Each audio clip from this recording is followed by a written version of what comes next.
He inherited half the estate alongside his enemy, so he had a choice: drive her out or go insane wanting her. He chose insane. Now she's in his bed, covered in marks he put there, whispering his name like a prayer. And tomorrow he'll paint her bedroom the exact shade of ruined innocence. Welcome back to Proudly Black Stories, my beautiful, amazing Pride family. You all have been so supportive, and I promise to always try my best to give you the best stories as I learn and improve every day. If this is your first time coming across my video, do comment below where you're watching from and hit subscribe to officially join the Pride family. This is a family of romance lovers who aren't afraid of the dark, morally complicated stuff. So welcome. You're home now. The call came at 2 in the morning, which was Nerina's first indication that her life was about to change forever. She fumbled for her phone in the dark of her cramped London flat, knocking over a cold cup of tea in the process. The number on the screen was unfamiliar, and it made something twist uncomfortably in her chest. Miss Crane. The voice was crisp, professional, utterly devoid of warmth. This is Edmund Whitmore of Whitmore and Associates. I'm calling regarding the estate of His Grace, the Duke of Valerian. Nerina sat up so quickly the room spun. I'm sorry, what? The Duke passed away 3 days ago. You've been named in his will. I need you to come to Birmingham immediately for the reading. Tomorrow, if possible. Her throat closed. The Duke. She hadn't heard that title in 20 years, hadn't let herself think about the old man with the gentle hands who used to call her his little sparrow. I don't understand. I'm not family. My mother was just... Your mother was very important to His Grace, Whitmore interrupted smoothly. And so are you. The will is quite specific. Can you be here by 2 o'clock tomorrow afternoon? Nerina looked around her flat. The peeling wallpaper, the stack of medical bills on the counter, £180,000 in debt from her mother's cancer treatment, the art conservation job that barely covered rent, the life she'd built from nothing after her mother had dragged them away from Valerian House when Nerina was 8 years old. Her mother's last words echoed in her memory. Promise me you'll never go back to that family. They'll break your heart, Nerina, just like they broke mine. But her mother was gone now, and Nerina was drowning. I'll be there, she heard herself say. 22 hours later, she was standing in the rain outside Valerian House, and every childhood memory was slamming into her at once. The house rose before her like something out of a fairy tale, all black iron and grey stone, Victorian turrets piercing the low-hanging clouds. The windows glowed amber in the gathering dusk, and Nerina remembered pressing her small hands against those same windows, watching the rain, while her mother worked in the kitchens below. She'd been happy here once. Deliriously, innocently happy. The taxi pulled away, leaving her alone with a small suitcase and a heart that wouldn't stop racing. She'd told herself this was just a meeting, just a formality. She'd hear whatever the Duke had left her, probably a small token, a remembrance, and then she'd go back to London and figure out how to survive. But as she climbed the stone steps to the massive oak doors, she knew she was lying to herself. The door opened before she could knock. Mrs. Dawan stood there, older now, her dark hair shot through with silver, but her eyes were the same. They filled with tears the moment she saw Nerina. "Little sparrow," she whispered. "You came home." Something in Nerina's chest cracked open. "I'm not staying. I just the will." "Of course, Mrs." Dawan stepped back, professional mask sliding into place, but not before Nerina saw the flash of disappointment. "Mr. Whitmore is expecting you in the morning. I've prepared your room." Nerina stepped inside, and the smell hit her first. Old wood and lemon polish, and something floral she couldn't name. It smelled exactly like her childhood. The entrance hall stretched before her, all dark wood paneling and soaring ceilings, the grand staircase sweeping upward into shadow. And there, on the wall to her left, was the portrait gallery. She couldn't help herself. She walked toward it as if pulled by an invisible string, her footsteps echoing on the marble floor. The walls were covered in photographs and paintings. the Valerian family tree displayed in frames of silver and gold. There were the formal portraits, stern-faced ancestors in ruffled collars, the Duke as a young man with a beautiful woman who must have been his wife. And then, scattered between them, were the personal photos. Birthday parties, Christmas mornings, garden parties on the sprawling lawn. And there, Nerina's breath caught. There she was, 6 years old, sitting on the Duke's lap in the library, both of them bent over a chessboard. Her dark curls were escaping from a ponytail, and she was laughing at something he'd said. The Duke's expression was soft, indulgent, his hand resting protectively on her small shoulder. Below it, a small brass placard in his familiar handwriting, "My Sparrow, 2002. Tears blurred her vision. He'd kept it. After everything, after her mother had taken her and run, after 20 years of silence, he'd kept her picture on the family wall. Next to it was another photo. A boy of perhaps 16 or 17, all sharp cheekbones and darker eyes, standing with the same old man. The resemblance was clear. This had to be Rhys, the Duke's grandson, the biological heir. She remembered him vaguely, a distant figure who'd barely acknowledged the housekeeper's daughter. In the photo, he wasn't smiling. He stared at the camera with an intensity that made Nerina uncomfortable even now. "You were his favorite, you know." Nerina spun around. Mrs. Dawan stood in the doorway, hands clasped in front of her. "I wasn't family," Nerina said. "You were to him.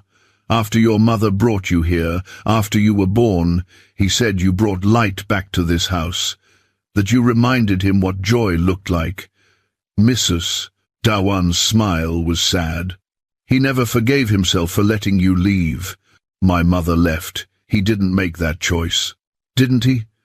Mrs. Dawan's expression was strange. "There are things you don't know, child, things about that last day. Perhaps it's not my place. I don't want to even hear it." Nerina's voice came out sharper than she intended. She was so tired of mysteries and half-truths and the weight of the past pressing down on her. "I'm sorry. I just need to sleep." Mrs. Dawan nodded, understanding. "Of course. Your room is ready, the east wing, second floor. I think you'll find it familiar." Nerina climbed the stairs with her suitcase, her hand trailing along the banister she used to slide down as a child. The east wing, the old servants' quarters, renovated now, but still separate from the grand family rooms.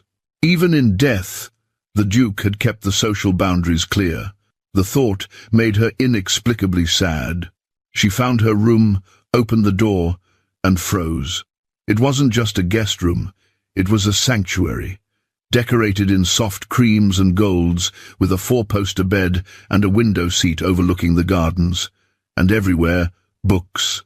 Her favorite authors lined the shelves, titles she'd mentioned loving in letters she'd sent to the Duke as a teenager before her mother had forbidden contact entirely. He'd been listening, remembering, building her a room for 20 years, as if he'd always known she'd come back. Nerina set down her suitcase and walked to the window. The gardens stretched out below, wild and overgrown now, but she could still see the oak tree where she used to play, where a teenage boy had once helped her down when she'd climbed too high and gotten scared. Movement caught her eye.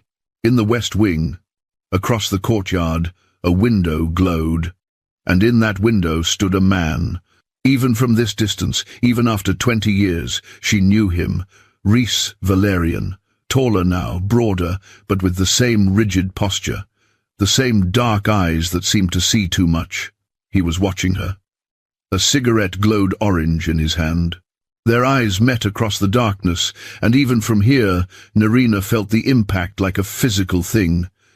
The air seemed to thicken, charged with something she couldn't name. He didn't move, didn't acknowledge her beyond that steady, unblinking stare. Then he took a long drag of his cigarette, turned, and disappeared into the shadows of his room. Nerina's hands were shaking. She didn't know why, but she suddenly understood with absolute certainty. Whatever the Duke had left her in that will, Rhys Valerian was not going to let her have it without a fight. and God help her, she'd never been very good at backing down. Whitmore and Associates occupied a building in Birmingham's historic jewellery quarter, all brass fixtures and dark wood that screamed old money and older secrets. Nerina arrived 15 minutes early. Her only professional outfit, a navy dress her mother had bought her for job interviews, slightly creased from the train journey. The receptionist led her to a conference room on the 3rd floor, offered tea she was too nervous to drink, and left her alone with her thoughts and a view of the grey Birmingham skyline. She'd barely slept. Every time she'd closed her eyes, she'd seen that figure in the window. Rhys Valerian, watching her like a predator deciding whether she was worth the hunt. She'd woken at dawn, disoriented, half convinced the previous day had been a dream, but Mrs. Dewan had left breakfast outside her door. The door opened. Nerina looked up, expecting the solicitor. Instead, Rhys Valerian walked in, and every molecule of oxygen seemed to evacuate the room. He was devastating. There was no other word for it. Tall, easily 6'3", with shoulders that filled out a 3-piece suit in blood red so dark it was almost black. Silver rings glinted on his fingers. His dark hair was pushed back from a face that belonged on Roman coins, all brutal angles, and a mouth that looked like it had forgotten how to smile. But it was his eyes that pinned her to her chair. Dark, assessing, and absolutely frigid. He looked at her the way someone might look at something they'd found on the bottom of their shoe. Unbelievable. His voice was smoke and gravel, the kind of voice that probably made boardrooms fall silent. The Maid's bastard actually showed up. Nerina's spine went rigid. She stood slowly, meeting his eyes. "Excuse me? You heard me." He moved to the opposite side of the table, every movement controlled, deliberate, like violence wrapped in expensive tailoring. "Let me be crystal clear. Since you've apparently come here with expectations, you are not family.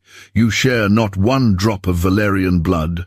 Your mother was the help who spread her legs for some nobody who didn't even stick around to meet you, and my grandfather's senility made him think you were worth something." The words hit like physical blows, but Nerina forced herself not to flinch. "Your grandfather was more of a father to me than the one who abandoned your whore mother." Rhys's smile was a razor blade. "Yes, I'm sure my grandfather pitied you both tremendously. He was good at collecting strays. But pity doesn't make you an heir, sweetheart. It just makes you a charity case who doesn't know when to leave. My amazing pride family. Would you stay in a house with someone who called your mother a whore for £47 million? Or is some money not worth the insult? Let me know in the comments."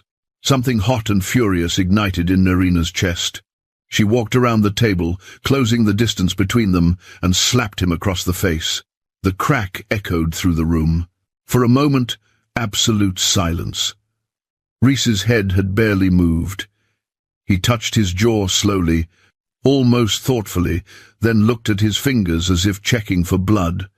When he looked back at her, he was smiling, really smiling, and it was terrifying. "There she is," he said softly. "The little sparrow has claws. You're going to be fun to break. I'd love to see you try." Edmund Whitmore swept into the room, leather portfolio under his arm, looking deeply disappointed in both of them. He was 60-something, grey-haired, with the kind of British reserve that could make a hurricane feel ashamed of itself. "Mr. Valerian, Miss Crane, please sit. We have a great deal to discuss, and I'll thank you both to remain civil for the next hour." Rhys took a seat at the head of the table as if he owned it, which Nerina supposed he probably assumed he did. She sat as far from him as possible, her cheek still burning with rage. Whitmore opened his portfolio, pulled out several thick documents, and adjusted his reading glasses. The last will and testament of His Grace, Edward Rhys Valerian, Duke of Valerian, executed 6 months prior to his death, witnessed and notarized, completely sound of mind and body despite what certain parties may attempt to claim. He looked pointedly at Rhys, who remained expressionless. "The estate Whitmore continued, including Valerian House, the grounds comprising 200 acres, various investment portfolios, properties in London and Edinburgh, and liquid assets, totals approximately £47 million. Nerina's breath caught. 47 million! It was an incomprehensible number. The Duke's wishes are as follows. 50% of the estate, in its entirety, is bequeathed to Miss Nerina Crane. Whitmore paused. The remaining 50% is bequeathed to Mr. Rhys Valerian. Rhys went very, very still. However, Whitmore continued, these inheritances are conditional. Both beneficiaries must reside at Valerian House for 365 consecutive days, beginning from the date of this will reading. They must cohabitate peacefully. If either party leaves before the year concludes, the other inherits the full estate. If both parties leave, the entire estate will be liquidated and donated to mental health charities. You cannot be serious. Rhys's voice could have frozen nitrogen. I'm entirely serious. Additionally, there is a penalty clause. Neither party may engage in hostile action designed to force the other's departure, as determined by myself as estate executor. Any violation results in immediate forfeiture of that party's claim. Whitmore looked at them over his glasses. The Duke was very specific. He wanted you to learn to coexist, or destroy each other trying, I suppose. Nerina couldn't breathe. Live with Rhys Valerian for a year? The man who just called her mother a whore? There's more, Whitmore said. Miss Crane, the Duke left you a personal message. He pulled out a cream envelope, the Duke's handwriting across the front. He asked that I read it aloud. He opened it carefully. My dearest Sparrow, if you're hearing this, I'm gone, and I'm sorry I never found the courage to bring you home while I lived. You deserved better from me, better from all of us. This house has been cold without you. I'm asking you to give it warmth again, and perhaps, in doing so, you'll save what's left of my family. You always were the brave one. Tears burned Nerina's eyes. She refused to let them fall, not in front of Rhys. That's very touching, Rhys said, his voice acid. The senile old man's final manipulation. Tell me, Whitmore, was he evaluated for competency when he wrote this farce? He was evaluated by 3 separate physicians, Mr. Valerian. All certified him of sound mind. Whitmore's expression was stern. Your grandfather knew exactly what he was doing. He was punishing me. He was trying to save you. Whitmore closed the portfolio. Both of you have 48 hours to decide. Accept the terms, or decline and walk away with nothing. Nerina found her voice. And if I accept, I have full access to my half. I can make decisions about the estate, the house, joint decisions only. You'll both need to agree on any major changes. Your partners, Miss Crane, for better or worse.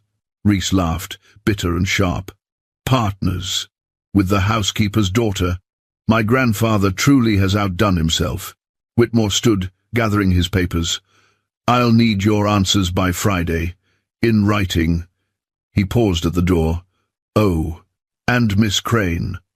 The Duke asked me to give you this, to be opened on day 30 of your residence.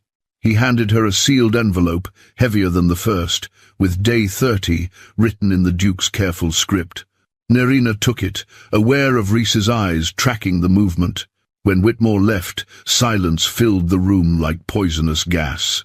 I'll give you 3 days, Rhys finally said, standing. 3 days before you scurry back to whatever council flat you came from. You don't belong in that house, Nerina. You never did. She stood too, meeting his eyes. I grew up in that house. I know every secret passage, every creaking floorboard, every skeleton in every closet. She smiled, sharp as his had been. I know where all the bodies are buried, Rhys. Do you? Something flickered in his expression, not anger, something darker, hungrier. He moved toward her, closing the distance until he was so close she could smell him, expensive cologne, cigarette smoke, and something underneath that was just him. He leaned down, his mouth inches from her ear. "You want to play games with me, little sparrow?" His voice was velvet over razors. "I'll destroy you. I'll make every single day of that year so miserable you'll beg me to let you leave. And when you do, I'll watch you walk away and feel absolutely nothing." Nerina's heart was hammering, but she turned her head, bringing her lips dangerously close to his. "You're a liar, Rhys Valerian. If you felt nothing, you wouldn't be trying so hard to scare me away." His pupils dilated. For one suspended moment, she thought he might kiss her or strangle her. The line between the two seemed very thin. Then he stepped back, straightened his jacket, and walked to the door. "See you at home," he said, and left. Nerina stood there, shaking, the envelope clutched in her hands. She should walk away. Take nothing. Go back to London and figure out her debt some other way. But the Duke's words echoed in her mind. "You always were the brave one." Nerina signed the papers on Friday morning, handed them to Whitmore with shaking hands, and moved into Valerian House that same afternoon. She'd expected Rhys to be there, waiting with more vitriol, but the house was silent when she arrived. Mrs. Dawan met her at the door with a sympathetic smile and helped carry her 2 small suitcases up the grand staircase. "Mr. Valerian is in London on business," the housekeeper said, and Nerina couldn't tell if the relief she felt was disappointment in disguise.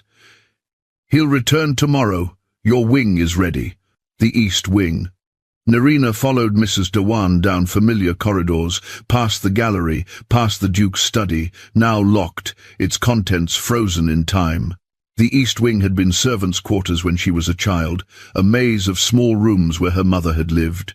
Where Nerina had slept in a cot beside her mother's bed until she was old enough for her own room. But it had been transformed. The walls were painted soft cream, the floors restored to gleaming hardwood.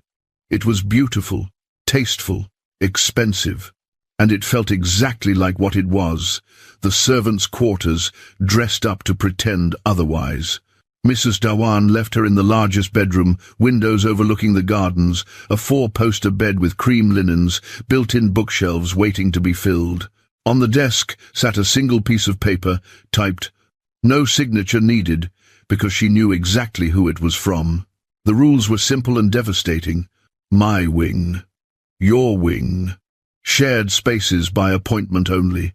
Don't touch my things. Don't speak to me unless necessary. Don't pretend you belong here. Nerina read it twice, fury building with each word. Then she tore it into precise, careful pieces and left them scattered across the pristine desk like snow.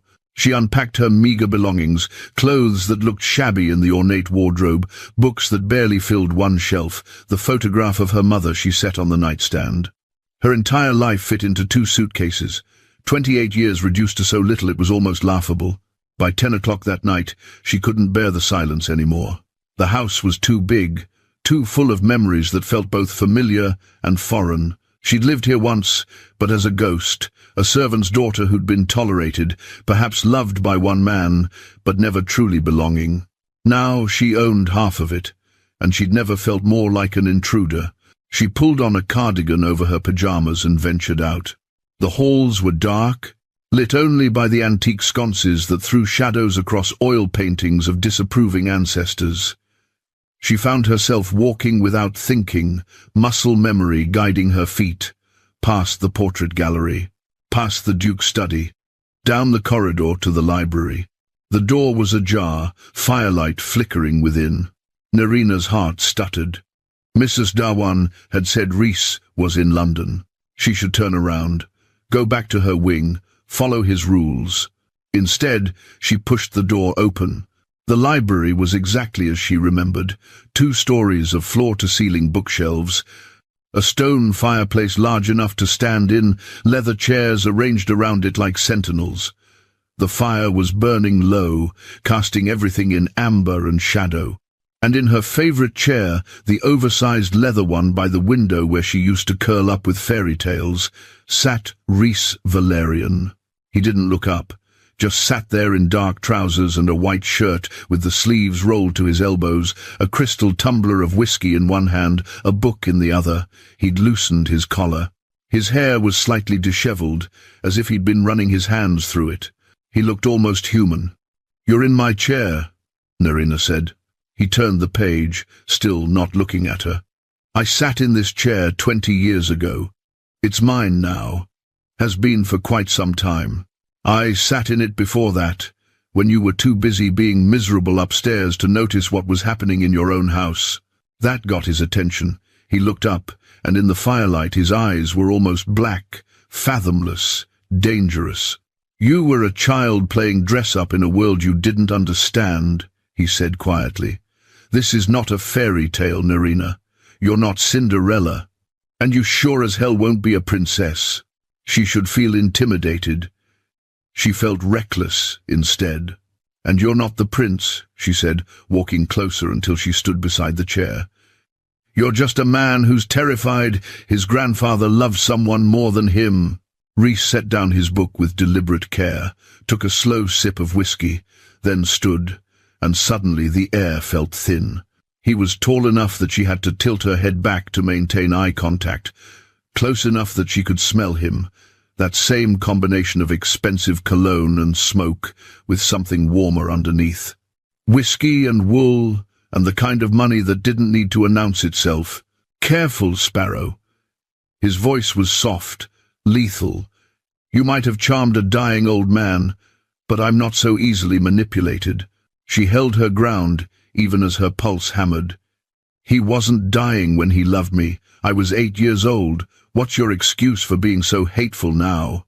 Something cracked in his expression, pain, raw and real, there and gone so fast she almost missed it. Then his face went blank.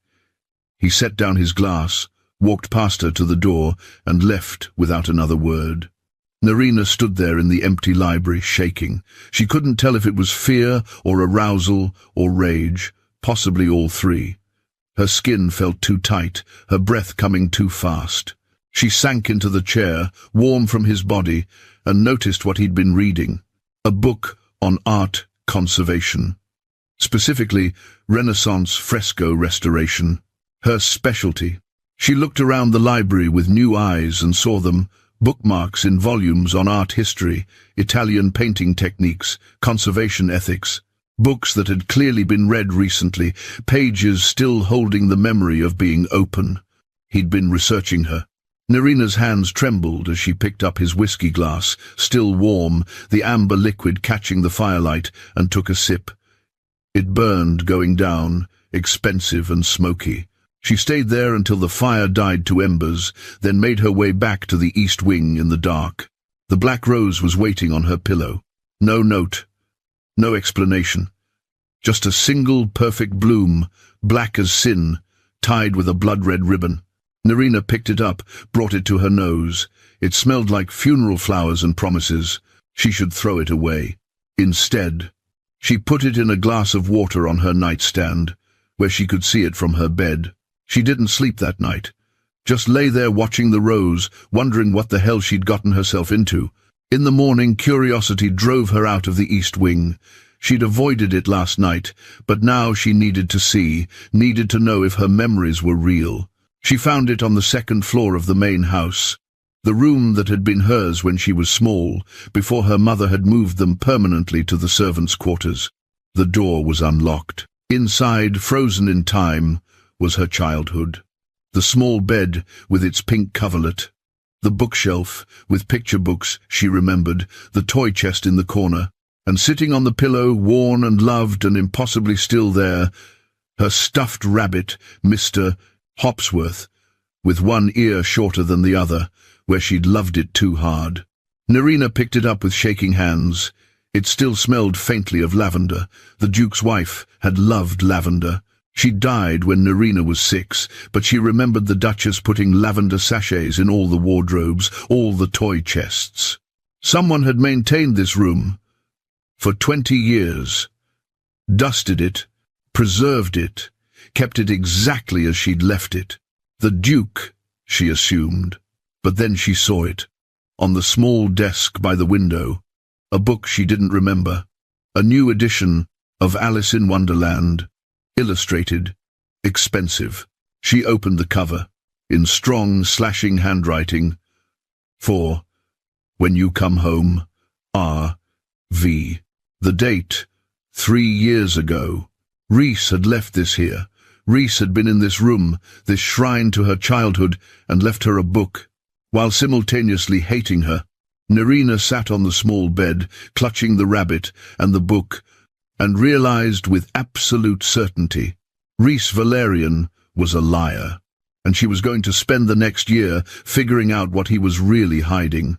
Day 5, Nerina decided she couldn't live in a mausoleum anymore.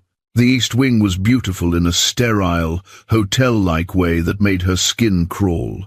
Everything was cream and beige and safe, like someone had deliberately chosen the most inoffensive palette possible. It felt like living in a holding cell, waiting for judgment. She went into Birmingham, spent money she didn't have at a paint shop, and came back with cans of pale gold. Sunshine in liquid form, the color of hope, of childhood, of the way light looked streaming through the library windows on summer mornings. She started with the small morning room off her bedroom, rolled up her sleeves, moved the furniture herself, and spent 6 hours transforming the space. By evening her arms ached, and she had paint in her hair, but the room glowed, warm and alive and hers. She fell asleep that night feeling accomplished for the first time since arriving. The scream caught in her throat when she opened the morning room door the next day. Every wall had been repainted. Dark burgundy, the color of expensive wine or old blood. The gold was completely gone, covered so thoroughly she might have imagined it.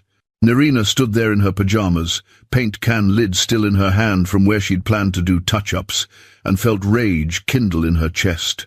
She found Reese in the gym, a converted ballroom in the West Wing she'd discovered while furiously searching the house. The door was open, and the sound of fists hitting leather echoed down the corridor. He was shirtless. Nerina faltered in the doorway, momentarily derailed. She'd known academically that Reese was built like he did more than push papers, but seeing it was different. He moved around the heavy bag with controlled violence, muscles shifting under skin, marked with tattoos she wanted to ask about and absolutely would not. Sweat gleamed on his shoulders. His hands were wrapped in black tape. Each hit landed with focused brutality. "What the hell?" Her voice came out less commanding than she'd intended. "You repainted my room." He didn't stop. Didn't even look at her. Just kept punching. Didn't like the color. "It's my wing. It's my house." He finally stopped, catching the bag, breathing hard. Still didn't turn around. "I'll paint whatever I like. The will says we share the estate. Doesn't say I have to suffer through your terrible decorating choices." He grabbed a towel, wiped his face, and finally turned. His eyes raked over her, sleep-rumpled hair, paint-stained t-shirt, bare feet, and something flickered in his expression before going cold again. "Was there something else? Or can I get back to my workout?" Nerina wanted to throw something at his head. "You're a bastard. I'm aware." He turned back to the bag. "Close the door on your way out." She slammed it instead. That night, she repainted the morning room gold again. Every single wall. Stayed up until 3 in the morning doing it, fueled by spite and too much coffee. Day 7. Burgundy again. Day 8. She tried the second bedroom. Sage green, soft and calming. Day 9. Deep plum. Day 10. Staring at the plum walls, Nerina's breath caught. She'd tripped on the main staircase 5 days ago, her foot catching on the runner. Had been bracing for impact when hands caught her waist, steadied her. Reese, appearing from nowhere, his grip iron-hard.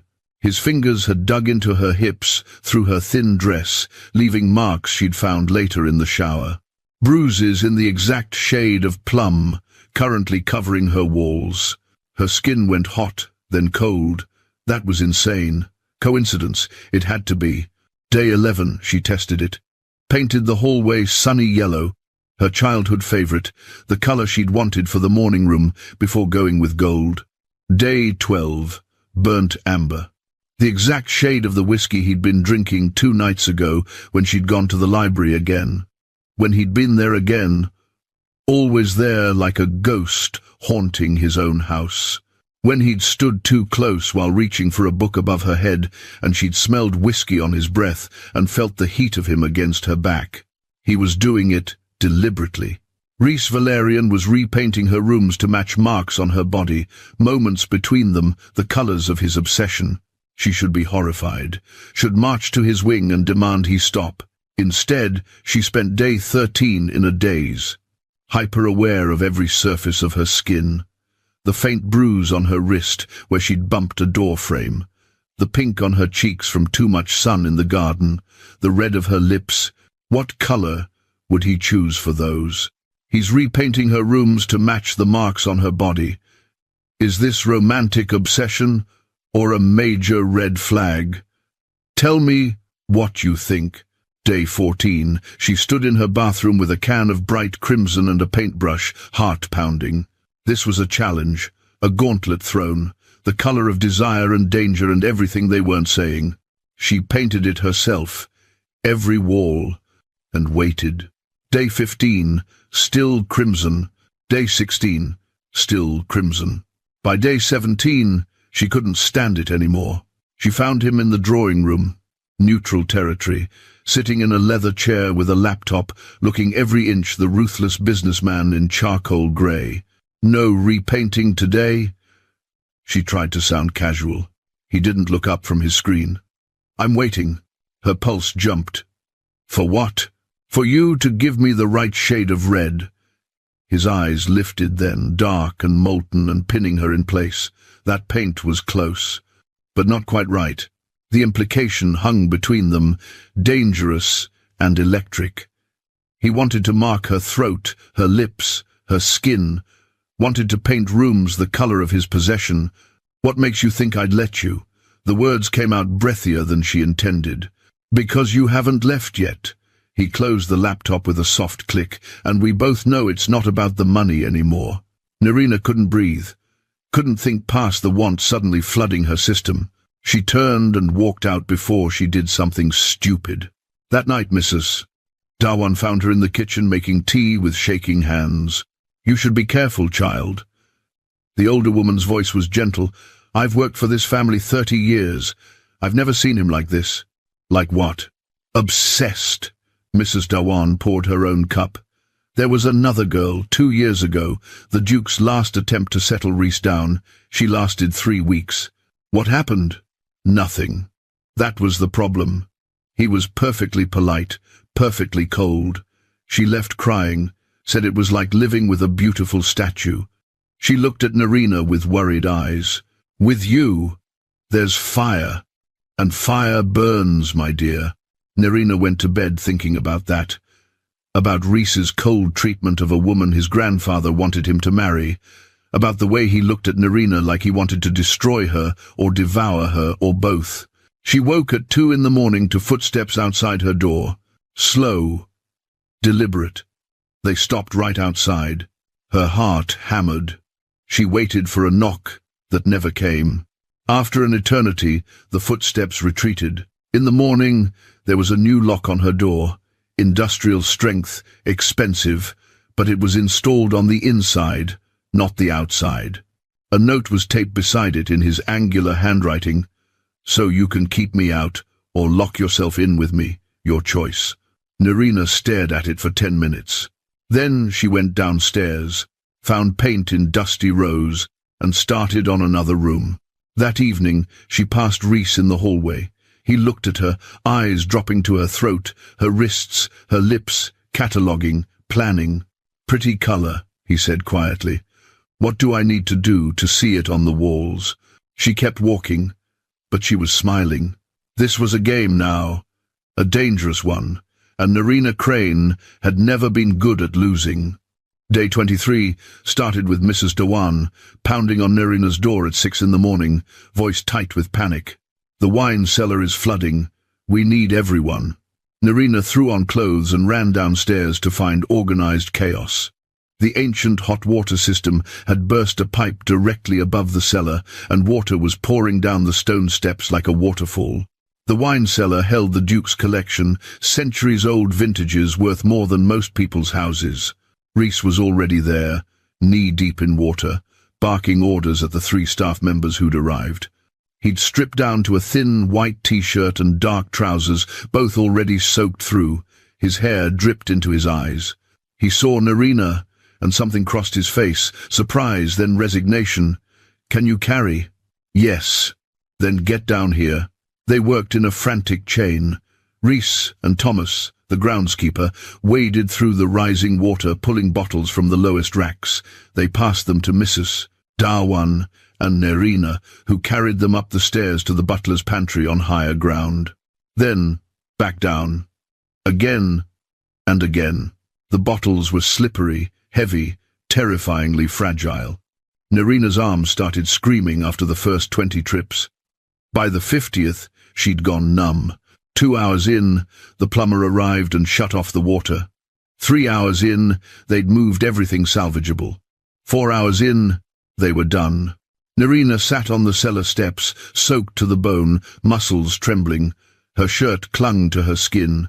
Her hair had escaped its ponytail in wet ropes down her back. She probably looked like a drowned rat.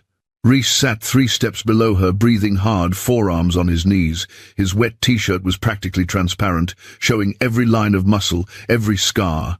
And there were more scars than she'd expected. A long one down his ribs, small circular ones on his shoulder that looked like cigarette burns. And on his collarbone, partially hidden by his shirt, a deliberate mark, curved and purposeful, like a brand. What happened? The question slipped out before she could stop it. He went absolutely still. "What?" She gestured to his collarbone. "That scar. It looks... none of your fucking business." The words were ice, but he didn't move. Didn't pull away or stand up or leave like he usually did. Nerina held his gaze. Watched something fight behind his eyes, the urge to run versus something else. Something that wanted to stay. "You're right," she said quietly. "I'm sorry." He blinked, clearly not expecting that. The tension in his shoulders eased a fraction. They sat in silence, dripping, exhausted. Mrs. Darwan appeared at the top of the stairs with towels and tea, bless her, then disappeared with a knowing look.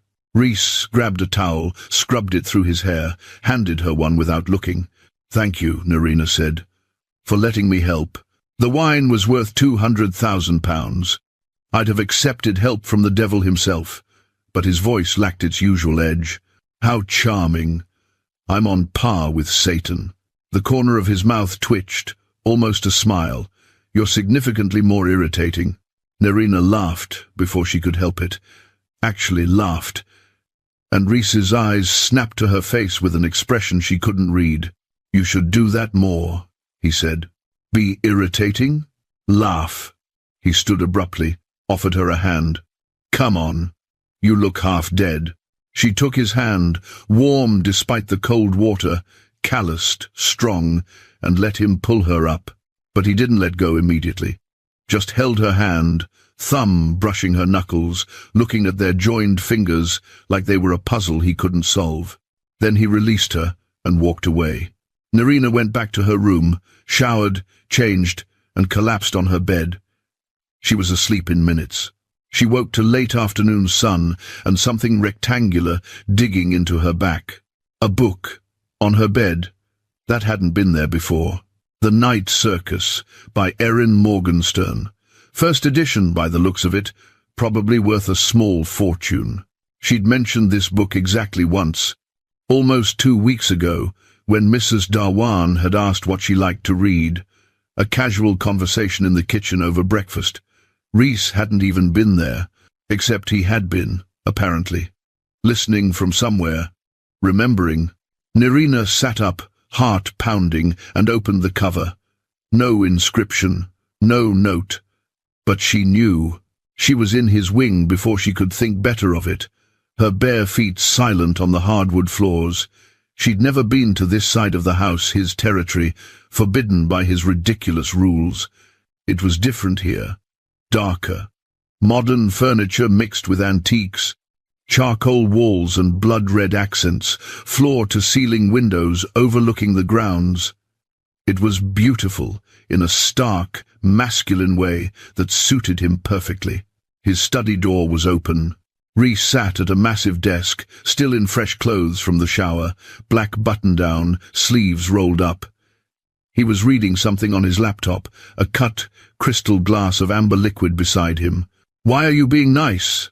Nerina demanded from the doorway. He didn't look up. "I'm not nice, Nerina. I'm never nice." "Then why the book? Why the lock on my door?" "Why? Because I want you comfortable." His fingers never stopped moving across the keyboard, settled. "So when I finally take everything from you, it will hurt more." She walked in, stopping at his desk. "You're a liar." "Excuse me? You heard me. You're a liar, Rhys Valerian. If you wanted me miserable, you'd leave me alone. This," she gestured at the space between them, "this is something else." He finally looked at her, really looked at her. Then he stood, slowly, and walked around the desk. She held her ground as he approached. As he got close enough that she could smell his cologne, something dark and expensive that made her want to lean in, he stopped inches away, close enough that she had to tilt her head back to maintain eye contact. "You want the truth?" His voice was dangerously soft. "Fine. I want you to stay so I can torture myself with wanting you, so I can punish myself for resenting you for 20 years. So I can watch you exist in this house and remember what it was like before everything turned cold and dead." Her breath caught. "Why did you resent me?" "Because he loved you, effortlessly." The words sounded dragged out of him, and I had to earn every scrap of his affection, every smile, every well done. I bled for his approval, while you got it just by existing. The raw pain in his voice made her chest ache. She reached up, slowly, and touched his face. His jaw was rough with stubble, warm beneath her palm. He flinched, but didn't pull away. His eyes closed briefly. "I'm not your enemy, Rhys," she whispered. "Then what are you?" His hand came up, covered hers, pressed it harder against his face. She didn't have an answer. They stood like that for a suspended moment, then his phone rang, shattering the spell. He stepped back, grabbed the phone, looked at the screen and grimaced. "I have to take this." Nerina nodded, leaving quickly before her legs gave out. She was halfway down the corridor when she heard his voice, sharp with anger. "I don't care what the board wants. She's not leaving. That's not your concern. I'll handle it." The board of his company. The next morning, Nerina watched from her window as an expensive black car pulled up to the gate. A man got out, 60-something, silver-haired, in a suit that screamed money and power. Rhys met him at the gate, body language rigid. They argued. She couldn't hear the words, but the tension was visible even from this distance. The man gestured toward the house, toward her window, and his expression when he looked at her was pure calculation, hostility. Rhys physically stepped into his line of sight, blocking her from view. The man left. Rhys stood at the gate for a long moment before walking back inside. That was Mr. Harcourt. Mrs. Darwin had appeared beside her. "Head of the Valerian Capital Board. He's been trying to force Mr. Rhys to sell this estate for years." "Why?" "Money. The land alone is worth 100 million, maybe more." She looked worried. "They don't like that he's keeping it. Don't like that you're here." Nerina watched Rhys disappear into the house. "He was protecting me." "Yes," Mrs. Darwin said softly. "He was." Day 30 arrived with grey skies and the weight of an ending or a beginning. Nerina couldn't tell which. She'd been living at Valerian House for exactly 1 month. 30 days of painted rooms and charged silences, and a man who looked at her like she was salvation and damnation wrapped in the same skin. The envelope sat on her desk where she'd kept it since the will reading. Heavy cream paper, the Duke's careful script, day 30. Her hands shook as she opened it. Inside a single card. The portrait gallery holds the truth. Look for your mother's portrait, the one I had painted in secret. Nerina's heart hammered. She'd been through the portrait gallery a dozen times. There was no portrait of her mother. Just valerians stretching back centuries. And that one photo of her as a child, unless it was hidden. She went to the gallery in the grey morning light, studying each wall with new eyes, looking for inconsistencies, gaps, anything that suggested a space where something might be concealed. There, behind a heavy velvet curtain she'd assumed covered a window. She pulled it back and forgot how to breathe. The portrait was massive, oil on canvas, painted in the style of Renaissance masters. Her mother, young, maybe 25, sat in the library's leather chair, morning light streaming through the windows behind her. She wore a simple white dress, her dark hair loose around her shoulders, and in her arms, wrapped in soft blankets, baby Nerina. They were painted like Madonna and child, sacred, beloved. Her mother's expression was so tender it made Nerina's chest crack open. At the bottom, a small brass placard. Catherine and Nerina, my family, 2001. Nerina reached out with shaking fingers, touched the painted face of the mother she'd lost 2 years ago. The mother, who'd never spoken about their time here except to say they had to leave, that the Valerian world wasn't for people like them. She noticed the frame was slightly loose, lifted it carefully. Behind it, tucked into the backing, was a letter. The paper was old, the ink faded but still legible. The Duke's handwriting, less steady than in his later years. My dearest Catherine, I know I can never be what you need. Margaret's memory still owns me, even 5 years after her death. I'm too old, too broken, too trapped in grief to offer you the love you deserve. But you and your daughter have brought light back to this tomb. Nerina laughs in halls that haven't heard joy since my wife died. You've made this house a home again.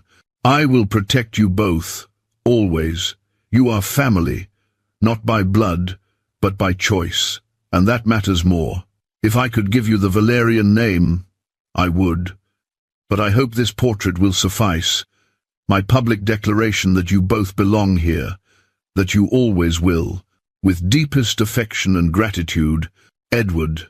Tears streamed down Nerina's face. He'd loved them. Not romantically, but genuinely.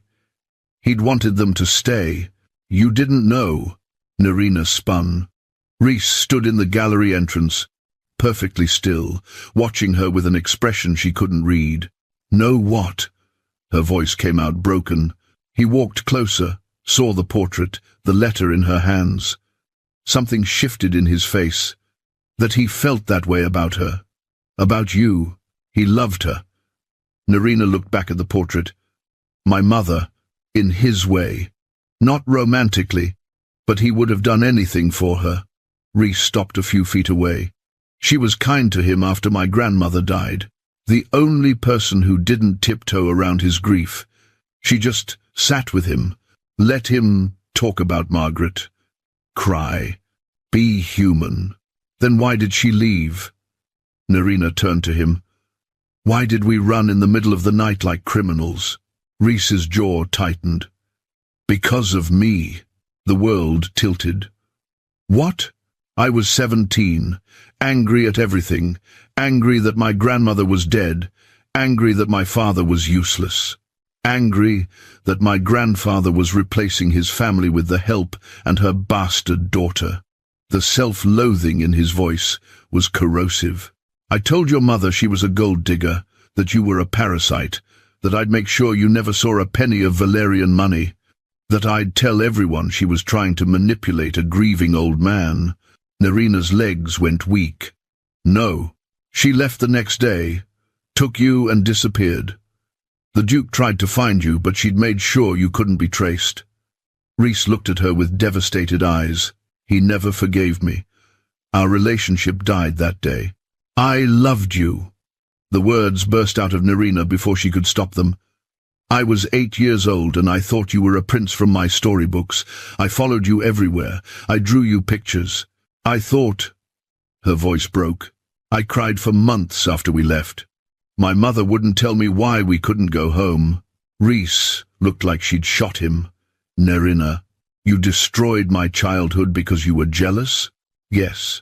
No excuses, no justifications, just brutal honesty.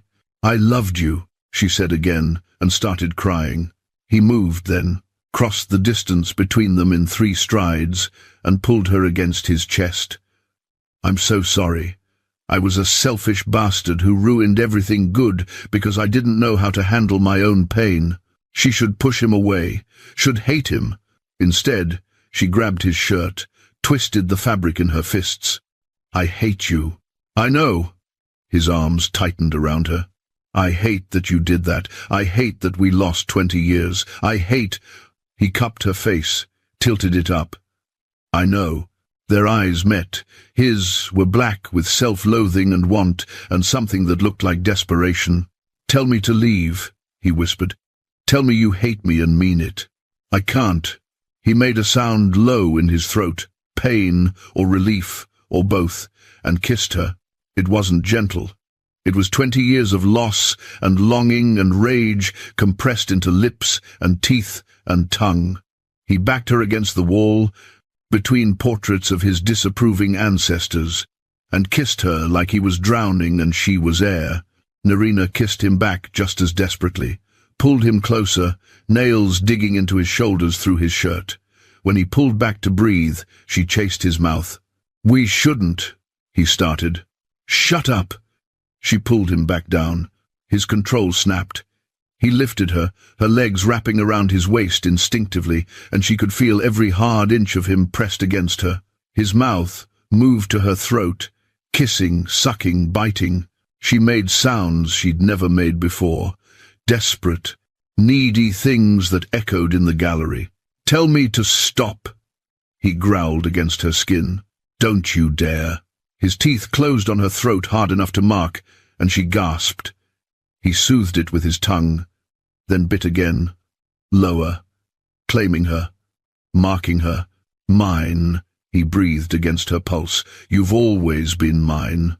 She should argue, should maintain some dignity. Instead, yes. He groaned, hitched her higher, and she felt his hand slide under her skirt, fingers tracing the edge of her underwear. "Reese, say stop, and I will."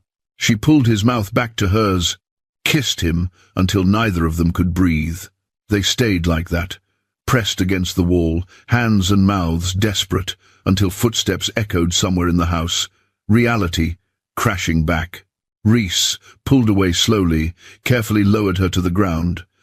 They stood there breathing hard, staring at each other. Her throat throbbed where he'd marked her, his lips were swollen, his hair a mess where she'd grabbed it. "This doesn't change anything," he said, but his voice shook. "Funny." She touched her throat, felt the tender skin. Something fierce crossed his face. Possession, satisfaction. Then he turned and left. Nerina stood in the gallery, trembling, surrounded by portraits of Valerians who'd probably never lost control like that in their lives. She just found out he destroyed her childhood out of jealousy, but she still kissed him. Would you forgive him? Or is this one betrayal too many? Comment your response below. The next morning, she woke to silence. Got dressed, avoiding mirrors because she didn't want to see the evidence of what they'd done painted across her skin. She opened her bedroom door and froze. The walls. They'd been sage green yesterday. Now they were deep, bruised purple, the exact shade of the marks on her throat. Heart pounding, she checked the morning room. Purple. The hallway. Purple. The bathroom. Purple. Her sitting room. Purple. Every single room in her wing had been repainted overnight. The same devastating shade of possession and claim. Mrs. Darwan found her standing in the hallway, staring at the walls. "He worked all night," the housekeeper said quietly. "I've never seen him like this. Not with anyone. Not even," Nerina remembered. You mentioned someone before, the staff was whispering. Nerina heard them as she passed, saw their knowing looks. Everyone knew what the purple meant. Everyone knew she belonged to Rhys Valerian now. And God help her. She didn't want to take it back. Day 45 shattered their fragile peace like a brick through glass. Nerina was in the library, their library now, the place they'd developed an unspoken routine of meeting each evening. Not touching, rarely speaking, but together. Rhys reading contracts while she sketched restoration plans for the crumbling East Chapel. The silence between them had shifted from hostile to something charged and waiting. She heard the car first, expensive engine, gravel crunching under tires. Then voices in the entrance hall, Mrs. Dawan's polite confusion, heels clicking on marble. Rhys's head snapped up. Stay here. Like hell. Nerina followed him into the hall. The woman standing in the entrance was stunning in the way weapons are stunning, beautiful, and designed to cut. Late 20s, blonde, wearing a cream suit that probably cost more than Nerina's car. She held a leather briefcase and an expression of cool triumph. Saskia, Rhys's voice could have frozen fire. What are you doing here? Hello, cousin. Her smile was all teeth. Aren't you going to introduce me to your houseguest? Get out. I'm afraid I can't do that. She set the briefcase on the entrance table like she owned it. I'm here on legal business. Regarding the estate, Nerina's stomach dropped. Who are you? Saskia Harcourt. My uncle sits on the Valerian Capital Board. And my father. Her smile widened. Well, that's the interesting part, isn't it? Rhys moved between them, blocking Saskia's view of Nerina. You have 30 seconds to explain before I have you removed. I have documents. A second will, dated 1 week before the Duke's death. She pulled papers from the briefcase with manicured fingers. In it, the Duke leaves the entire estate to be liquidated, and the proceeds donated to charity. Both of you are cut out completely. The world tilted. That's impossible, Nerina said. Whitmore had the will. It was legitimate. This one is more recent, more legitimate. Saskia's eyes were cold calculation. And it comes with psychiatric evaluations from the Duke's personal physician. Dr. Marsh diagnosed him with early-stage dementia 6 months before his death. The previous will, the one leaving half to the maid's daughter, was written when he wasn't mentally competent to make such decisions. Rhys went very. The kind of still that preceded violence. You're lying. I have documentation, medical records, testimony from staff about his memory lapses, confusion, calling people by the wrong names. She pulled out a manila folder, handed it to Rhys. He called her. A gesture toward Nerina. Margaret multiple times, according to Mrs. Dawan's statement. That was his dead wife's name, wasn't it? Nerina's blood ran cold. Mrs. Dawan had given a statement? Rhys opened the folder. His face went blank as he read. The hearing is in 30 days, Saskia continued. The court will determine whether the Duke was competent when he made either will. In the meantime, I've filed an injunction. All estate funds are frozen. No one, she looked between them with satisfaction, accesses any money until this is resolved. Why are you doing this? Nerina found her voice. What do you get out of it? Justice. My father is the Duke's eldest son, Edward Valerian Jr. He was estranged from the family, but he's the rightful heir. If both wills are invalidated due to incompetence, everything goes to him by law. Your father is in prison. Rhys's voice was lethal. Embezzlement, fraud. The Duke disowned him 20 years ago. He's out on parole, and he's ready to claim what's his. Saskia picked up her briefcase. I'll be staying in Birmingham for the next month, preparing our case. I suggest you both do the same. She paused at the door. Oh, and Rhys. My uncle sends his regards. He's very interested in how this plays out. She left in a cloud of expensive perfume and implied threats. Silence crashed over the hall like a wave. Nerina looked at Rhys. His knuckles were white where he gripped the folder. Did you know? About the dementia. He didn't answer immediately, just stared at the papers like they might combust. Rhys, did you know? Yes. His voice was hollow. The betrayal hit like a fist. You knew, and you didn't tell me. What difference would it make? He finally looked at her. He was diagnosed 6 months before he died. Mild cognitive decline.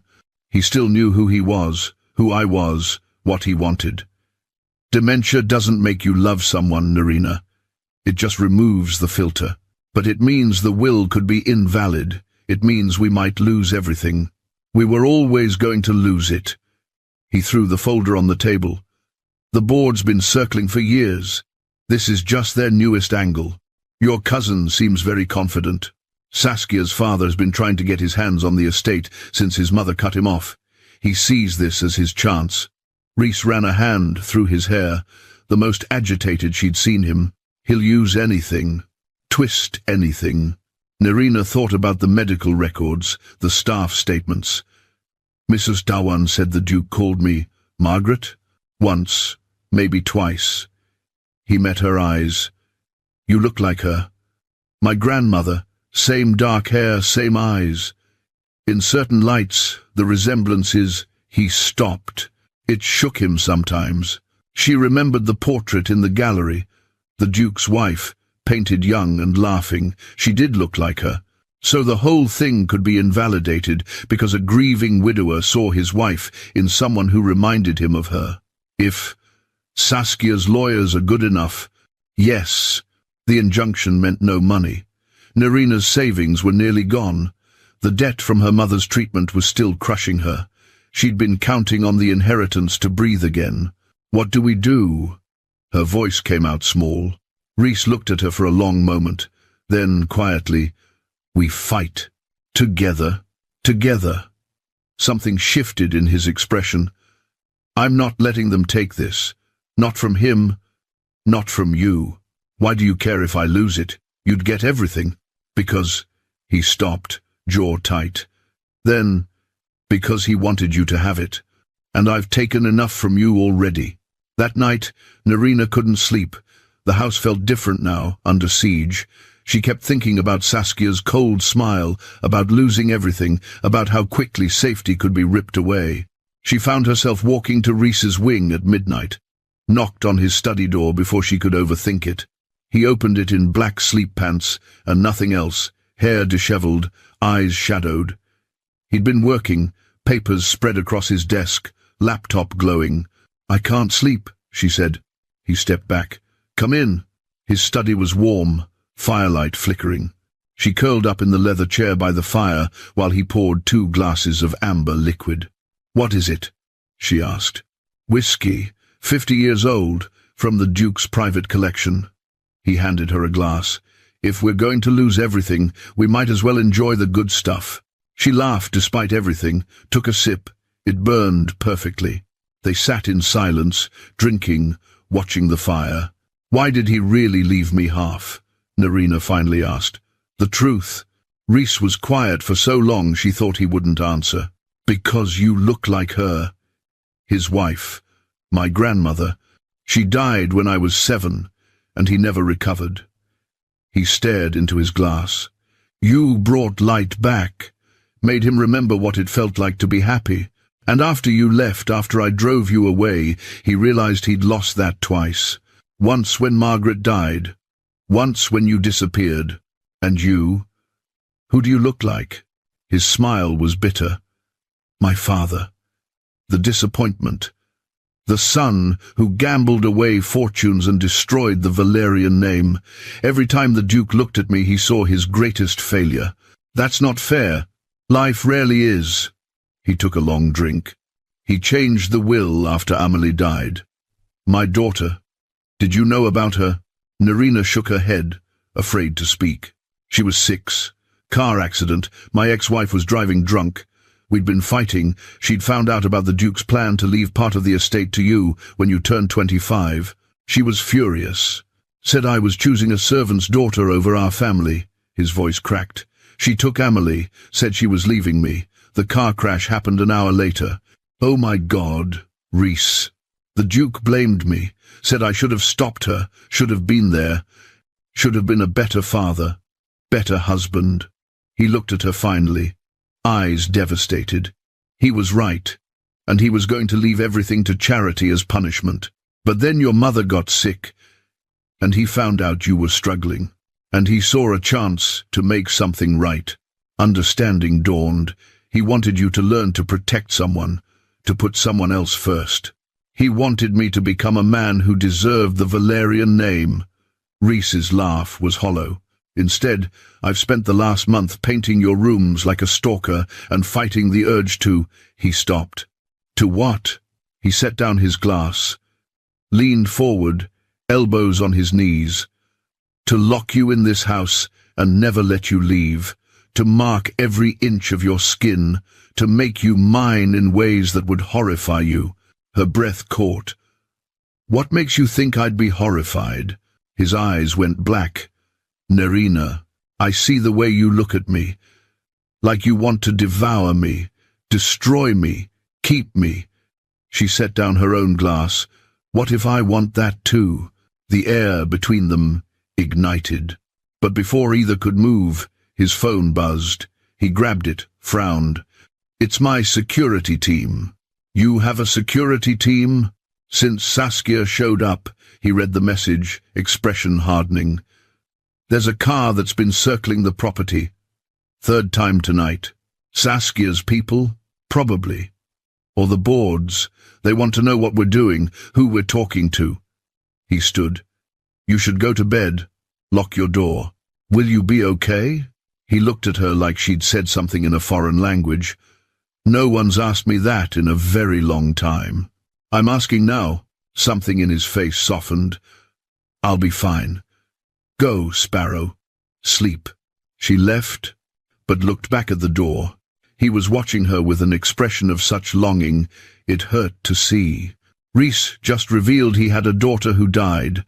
Does this trauma excuse his cruelty to Nerina, or are pain and abuse two different things? Drop your thoughts below. Days 46 through 60 blurred together in a haze of legal documents, phone calls, and late nights that turned into early mornings. Nerina and Reese became a unit by necessity. They set up a war room in the Duke's old study, papers covering every surface, laptops on the antique desk, cold cups of tea forgotten on bookshelves. They needed to prove the Duke was competent when he wrote the will, or find a way to invalidate Saskia's challenge entirely. The work was tedious, exhausting, and brought them closer than any amount of forced proximity could have. Reese explained the business side, Valerian capital, the board's composition, the pressure they'd been applying for years. Nerina combed through the Duke's personal correspondence, looking for evidence of his mental acuity in those final months. Here, she'd say, sliding a letter across the desk. He wrote to the National Gallery 3 weeks before he died. Look at the detail, the clarity. This isn't a confused mind. Reese would read it, make notes, his hand occasionally covering hers on the paper. The first time, she'd pulled away. The second time, she'd let it linger. By the fifth time, she'd started anticipating it. They developed a rhythm. She'd work until her eyes burned, and he'd appear with food she didn't remember ordering. He'd pace while on phone calls with lawyers, and she'd have whiskey ready when he hung up looking defeated. Day 53, she fell asleep at the desk at 3 in the morning, head pillowed on her arms. She woke at dawn to find herself on the leather sofa, Reese's suit jacket tucked around her shoulders. He was still at the desk, working, shirt rumpled, tie discarded, exhaustion carved into his face. You should sleep, she said, voice rough. So should you. He didn't look up from his laptop. But we both know neither of us will. She sat up, pulled his jacket tighter. It smelled like him. When did you last sleep properly? Define properly. More than 2 hours at a time. He actually smiled, small and tired. Then it's been a while. They worked through another day. And another. Day 55. They found it. Nerina was going through the Duke's medical files, obtained legally through Whitmore, when she noticed the payments. Dr. Marsh, The physician who diagnosed the dementia had received £50,000 from a consulting firm 6 weeks before the Duke's death. "Reese," her voice shook. "Look at this." He came around the desk, leaned over her shoulder to read the bank statements. She felt the heat of him against her back, his breath stirring her hair. "Kestrel Consulting," he read. "That's a shell company. I've seen it before in board documents." So the diagnosis was bought. His voice was granite. The board paid the physician to diagnose dementia so they could challenge any will that didn't serve their interests. Hope and rage warred in Nerina's chest. "If we can prove that, we need the physician, Dr. Marsh. He has to recant his testimony." Reese pulled out his phone, started making calls. It took 3 days of investigation, favors called in, and what Nerina suspected was not entirely legal hacking, but they found him. Dr. Marsh had disappeared to Glasgow. No forwarding address, no contact information, just a ghost. "I can find him," Reese said on day 58, late evening. "I have people in Glasgow. But I need to go there, talk to him face to face. Then we go," Nerina said. "It's not we're in this together." "That's what you said." She met his eyes. Or was that a lie? He studied her for a long moment. No, it wasn't a lie. He grabbed his keys. "Come on. If we leave now, we'll be there by dawn." The Aston Martin was sleek and black and probably cost more than most houses. Nerina sank into the leather passenger seat as Reese started the engine, a purr that became a growl. They pulled away from Valerian House at 11 at night, the estate disappearing in the rearview mirror.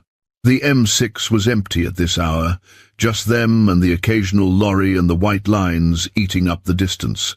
Reese drove fast but controlled, one hand on the wheel, the other resting on the gear shift. Nerina watched Birmingham fade into countryside, then industrial zones, then the anonymous stretch of motorway that looked the same everywhere. "Why does the board want to sell so badly?" she asked, into the quiet. Reese glanced at her, then back at the road. "Money. The estate is worth more in pieces. The land alone could be developed for £100 million, maybe more. They want me to cash out, invest it back into the company, focus on profits instead of sentiment. And you don't want that.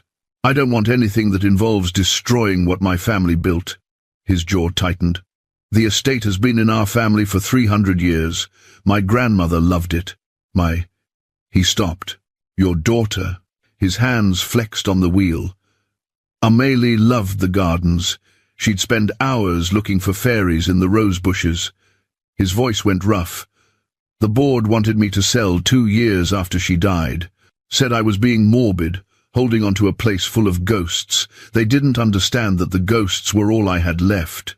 Nerina's chest ached. "What do you want, Reese? If you could have anything, what would it be?" He was quiet for so long she thought he wouldn't answer. They passed Manchester, the city lights aglow against the dark sky. Then, softly, "I want to wake up in that house and not feel like I'm suffocating. I want to walk through the gallery and remember the good parts, instead of cataloguing my failures. I want—" He stopped. "What?" His hand moved from the gear shift to run through his hair. "I want you to look at me the way you did when you were 8. Like I was worth loving." The confession hung in the air between them, fragile and devastating. Nerina couldn't breathe, couldn't think past the want suddenly flooding her system. She reached out, put her hand on his thigh, felt the muscle go rigid under her palm. "Pull over," she said. "Nerina, pull over." He looked at her, eyes dark and fathomless. Then he signaled, pulled off at the next exit, found an empty lay-by surrounded by trees. The engine went silent. The only sound was their breathing, too fast, too loud. "What are you?" he started. She unbuckled her seatbelt, turned in her seat, and kissed him. For a second he froze, then he groaned against her mouth and pulled her closer, one hand fisting in her hair, the other gripping her hip. "Come here," he growled, and helped her climb over the console into his lap. The driver's seat was cramped, but neither of them cared. She straddled him, her dress riding up her thighs, and kissed him like she was starving for it. He kissed her back with matching desperation, hands sliding up her thighs, thumbs tracing patterns on her skin that made her shiver. "Tell me to stop," he said against her mouth. "Don't stop." His control shattered. He kissed down her throat, teeth scraping, one hand sliding higher under her dress, found the edge of her underwear, and paused. "Yes or no, Sparrow? I need to hear it." "Yes." His fingers slid beneath the fabric, found her wet and ready, and they both made broken sounds. He touched her like he'd been thinking about it for weeks, which, she realized, he probably had. Knew exactly where to press, how to move, building her up with devastating precision. "That's it," he murmured against her throat. "Let me see you fall apart, want to watch you come undone." She gripped his shoulders, moving against his hand, chasing the pleasure. The windows were fogging up. Someone could drive by. She didn't care. "Beautiful," he breathed. "So fucking beautiful. You have no idea what you do to me." She came apart with his name on her lips, shaking in his arms while he whispered filthy praise against her skin. After, in the dark, pressed together in the driver's seat of a car worth more than a house, she said, "This doesn't change anything." He laughed, breathless and raw. "I can see you always pay back." She smiled against his throat. They stayed like that for long minutes, heartbeats slowing, breath evening out. Then headlights flashed behind them. Reese, tensed immediately, shifted her off his lap gently but firmly. "Get back in your seat." "Now." The edge in his voice made her move. She climbed back to the passenger seat, tried to straighten her dress, her hair. The car behind them didn't pass, just sat there, lights on, engine idling. "Reese!" "It's fine." But his jaw was tight. He pulled out his phone, typed something quickly. "Set it down. We should go." He started the engine, pulled back onto the road. The car followed. "Are they following us?" "Yes.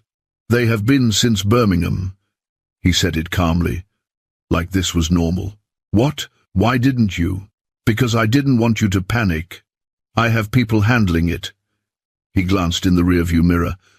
"Saskia's team, probably. Or the board's. They want to know what we're doing. Is it safe?"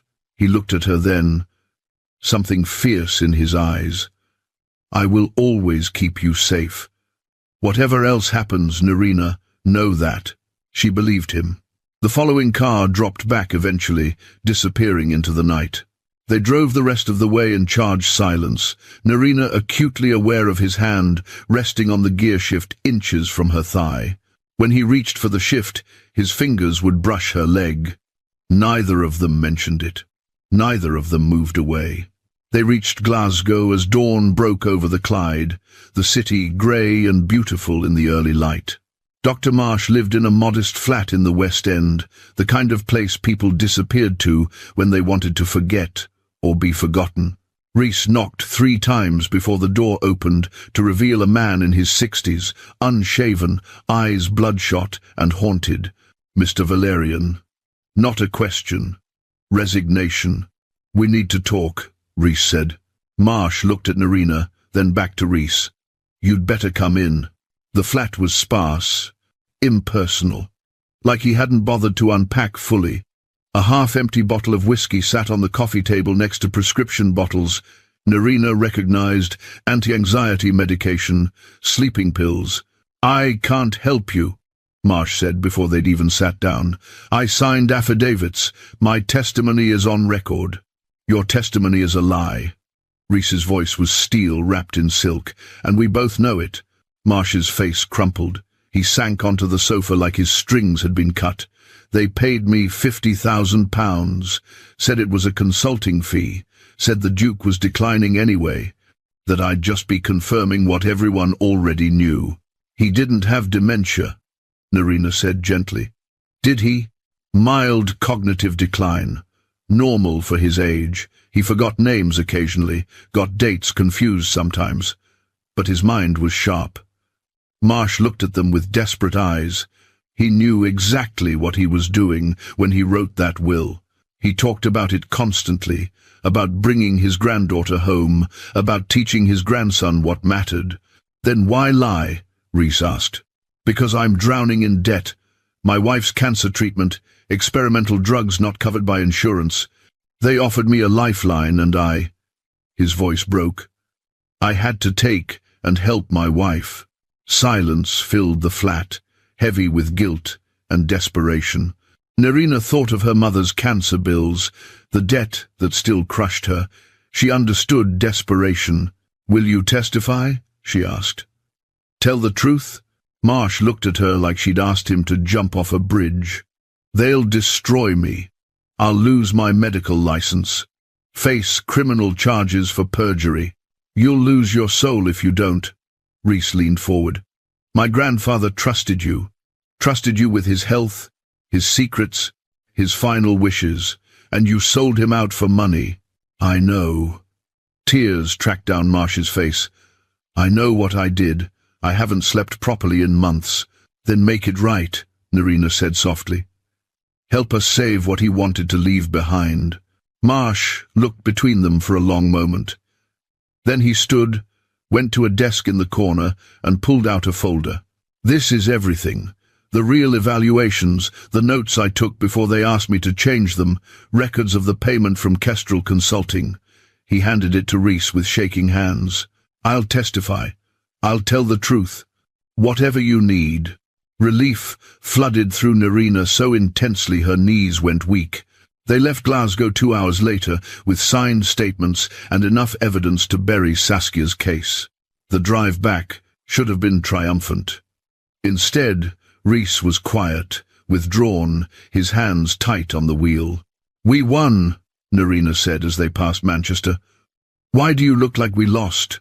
Because winning means the next step. The board won't give up. They'll find another angle. They always do.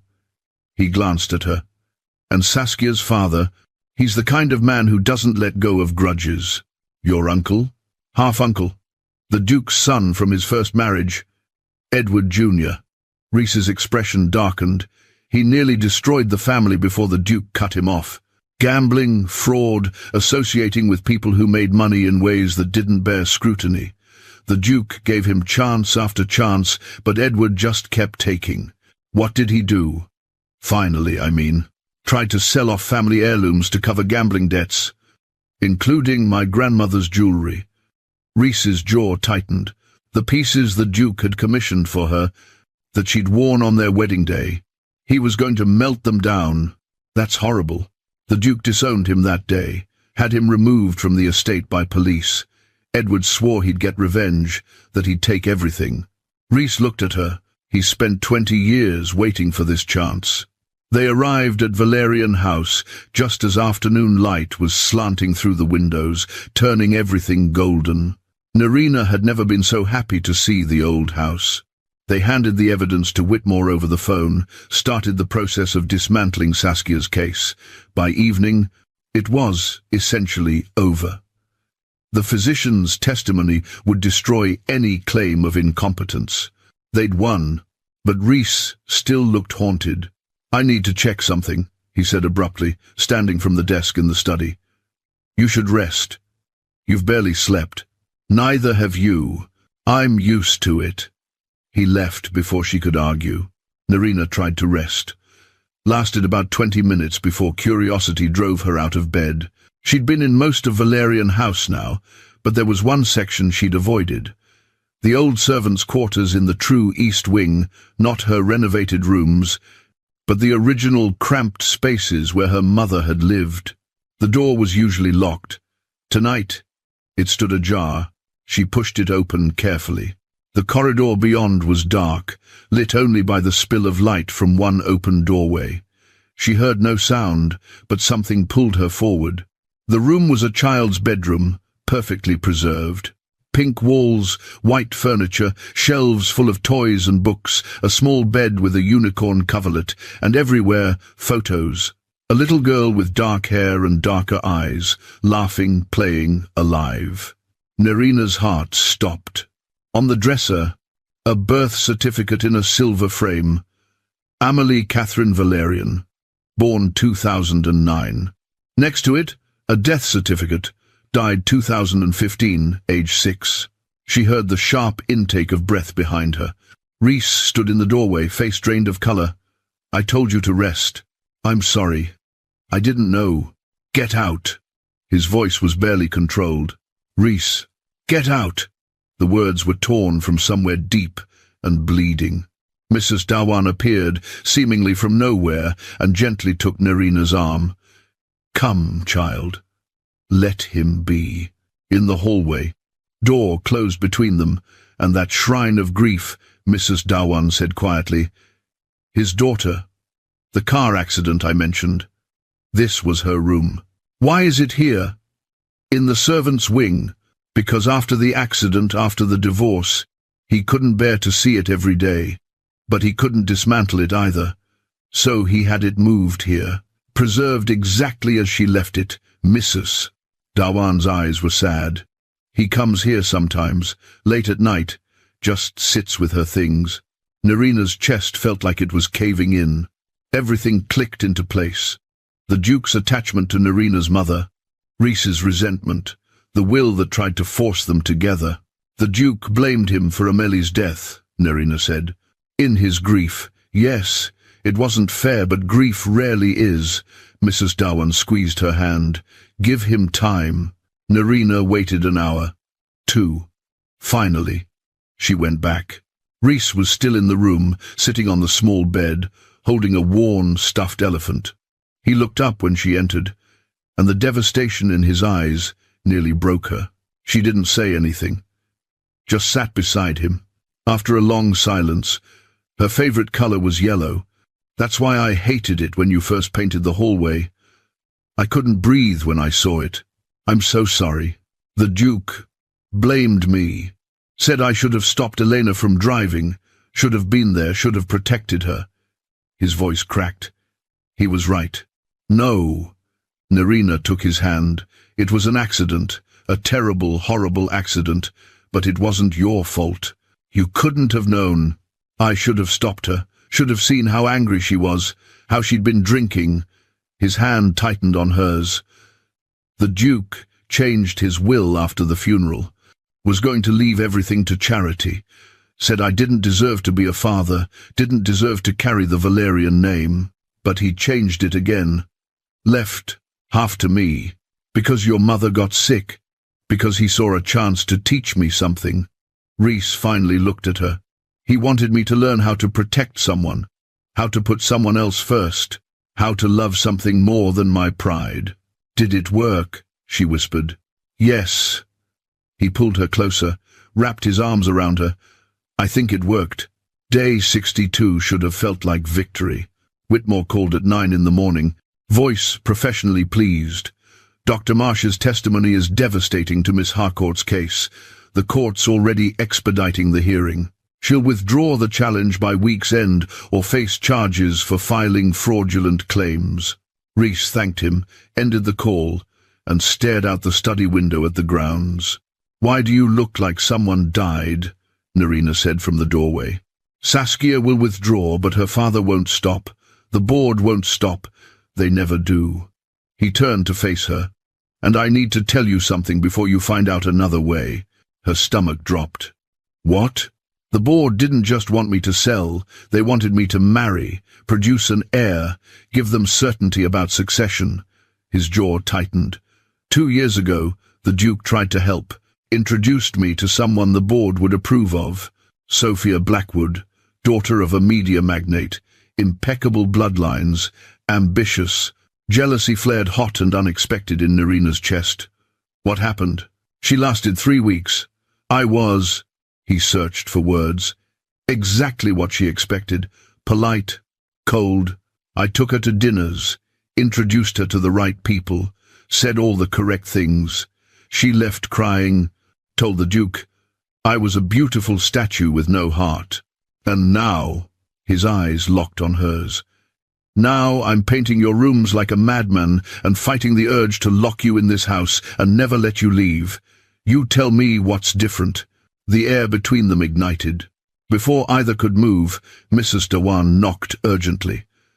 "Mr. Valerian, Miss Harcourt is at the gate. She's asking to speak with you." Reese's expression went arctic. "Tell her to leave. She says it's urgent. About her father." Something in his face shifted. He looked at Nerina. "Stay here." "Absolutely not." He looked like he wanted to argue, then nodded shortly. "Fine, but stay behind me." They met Saskia at the front entrance. She looked different, expensive suit rumpled, hair less than perfect, fear in her eyes. "I'm withdrawing the challenge," she said without preamble. "My lawyers will file the paperwork today." "Smart choice," Reese said coldly. "Was there something else?" "A warning." She looked at Nerina. "My father is out on parole, but he's violated terms. He's been making threats, trying to access funds he doesn't have. The police are looking for him." "Why tell us?" Nerina asked.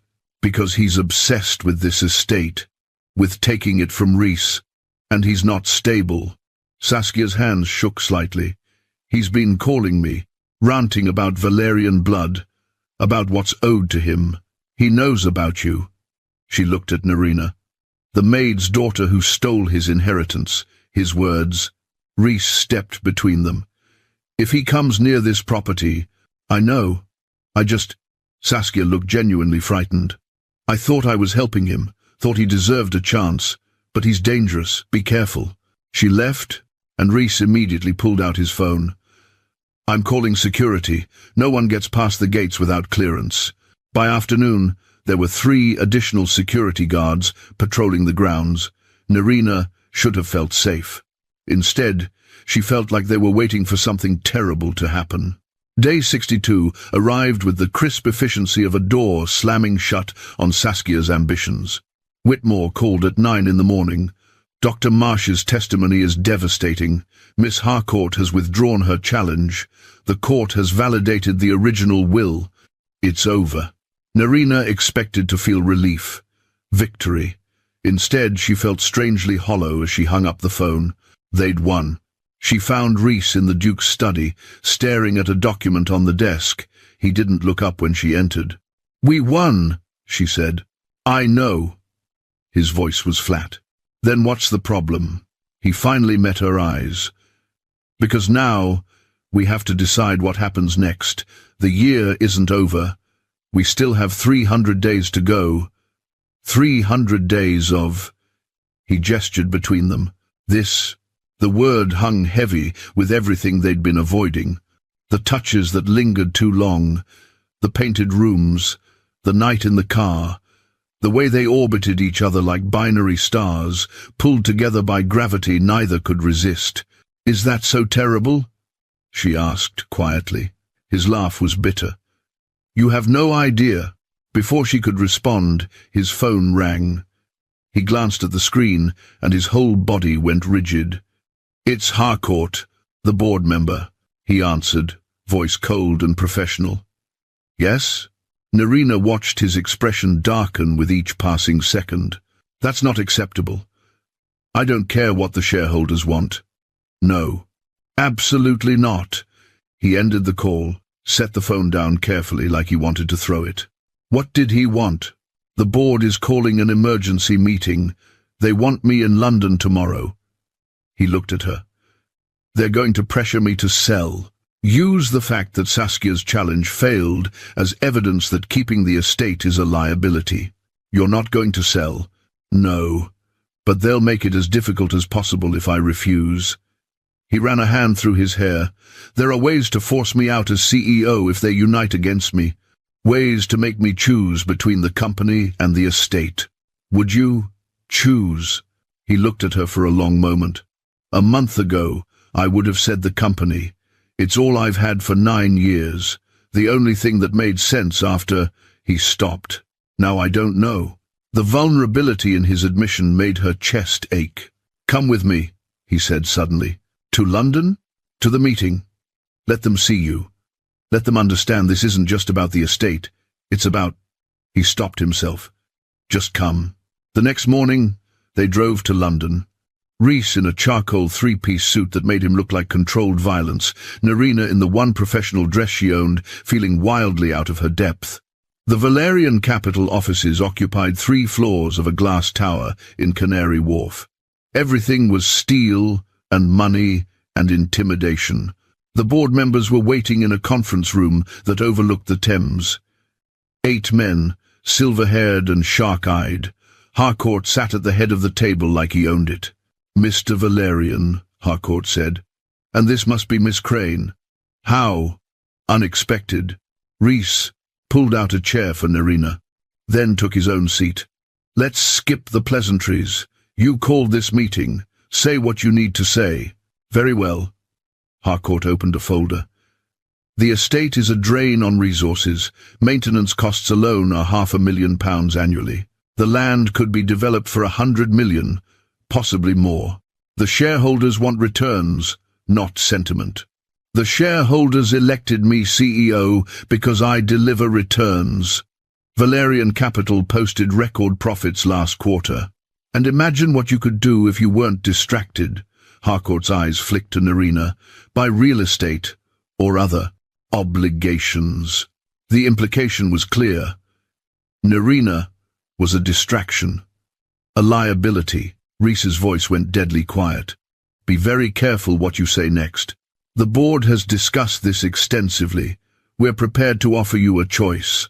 Harcourt slid papers across the table. "Sell the estate, retain your position as CEO with full support, or keep the estate, and we'll call a vote of no confidence. You'll be removed within the month." The room went silent. Nerina's heart hammered. They were making him choose. The company he'd built, or the house his family had owned for 3 centuries. "How long do I have?"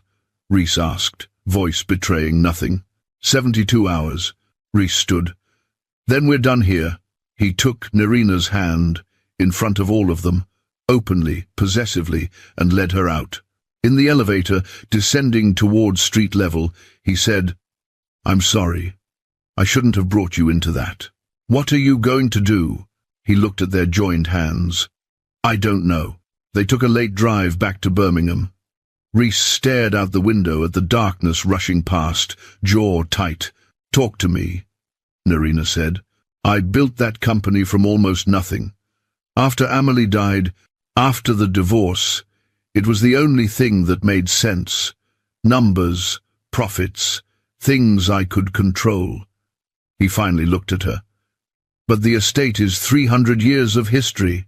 It's my daughter's memory. It's you." He said it like a confession. "If I sell, I keep the company but lose the house, lose the year with you.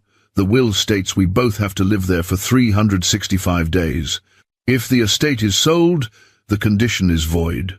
Understanding crashed over her. "They know that. They're using it to drive us apart." "Yes. So what do we do?" He was quiet for a long time.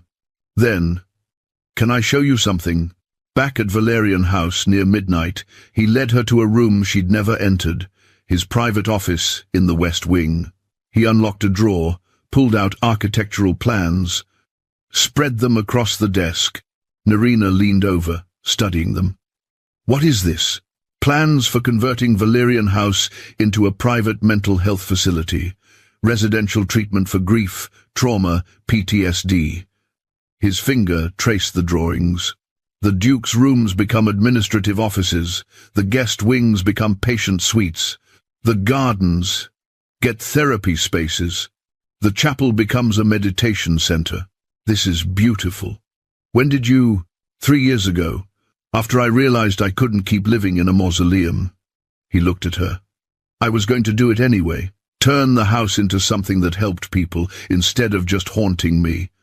But the board blocked it. Said it was bad optics, that I should sell instead. Why didn't you tell me?" "Because I wasn't sure I'd have the courage to actually do it. It would mean letting strangers into her space. Amelie's, letting go of the grief I've been holding on to like a lifeline." His voice dropped. "But then you came back, and suddenly the house didn't feel dead anymore." Nerina's throat was tight. "Reese, I'm choosing the estate," he said. I'll let them remove me from the company. I'll build something new here instead, something that matters more than profit margins. You'd give up everything you built? No. He cupped her face. I'd be giving up what I built from grief, to build something from hope instead. She kissed him, standing in his office surrounded by plans for a future she could almost see. When they broke apart, he pressed his forehead to hers. Stay with me. Not because of the will or the money. Stay because you want this too. I want this, she whispered. I want you. Something in his expression cracked open, relief and desire and devotion all at once. He kissed her again, deeper, and she felt the shift between them, from enemies to allies, to something infinitely more dangerous. When he walked her back to her wing in the early hours of morning, he stopped at her door. 303 days left, he said. Are you counting? Every single one. He kissed her forehead. Sleep well, Sparrow. But as Nerina climbed into bed, she found something on her pillow. Not a rose this time. A key, and a note in his slashing handwriting. To my wing. Use it whenever you want. Or never. Your choice. Ah. She laid on her bed, holding the key, smiling. Every attempt to fall asleep for the past 3 hours failed woefully. At midnight, wearing nothing but a silk nightgown and her cardigan, Nerina picked up the key and walked through the dark house to the west wing. Her hand shook as she unlocked his door. The room was dark except for the fireplace, embers still glowing. She could make out the massive bed, the figure in it. Rhys? Her voice came out barely a whisper. Movement.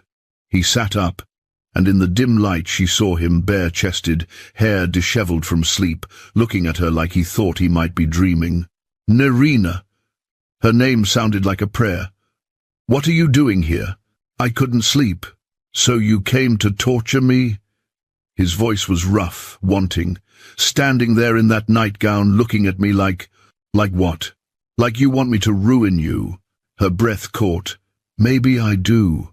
The air between them ignited. He was out of bed in 3 strides, and she could see all of him now. Sleep pants riding low on his hips, every muscle carved and perfect, scars she wanted to trace with her tongue. His eyes were black with desire, and something deeper, desperate. Are you sure about this? He said, stopping inches from her, close enough that she could feel the heat radiating off his skin. Tell me you don't want this. I can't.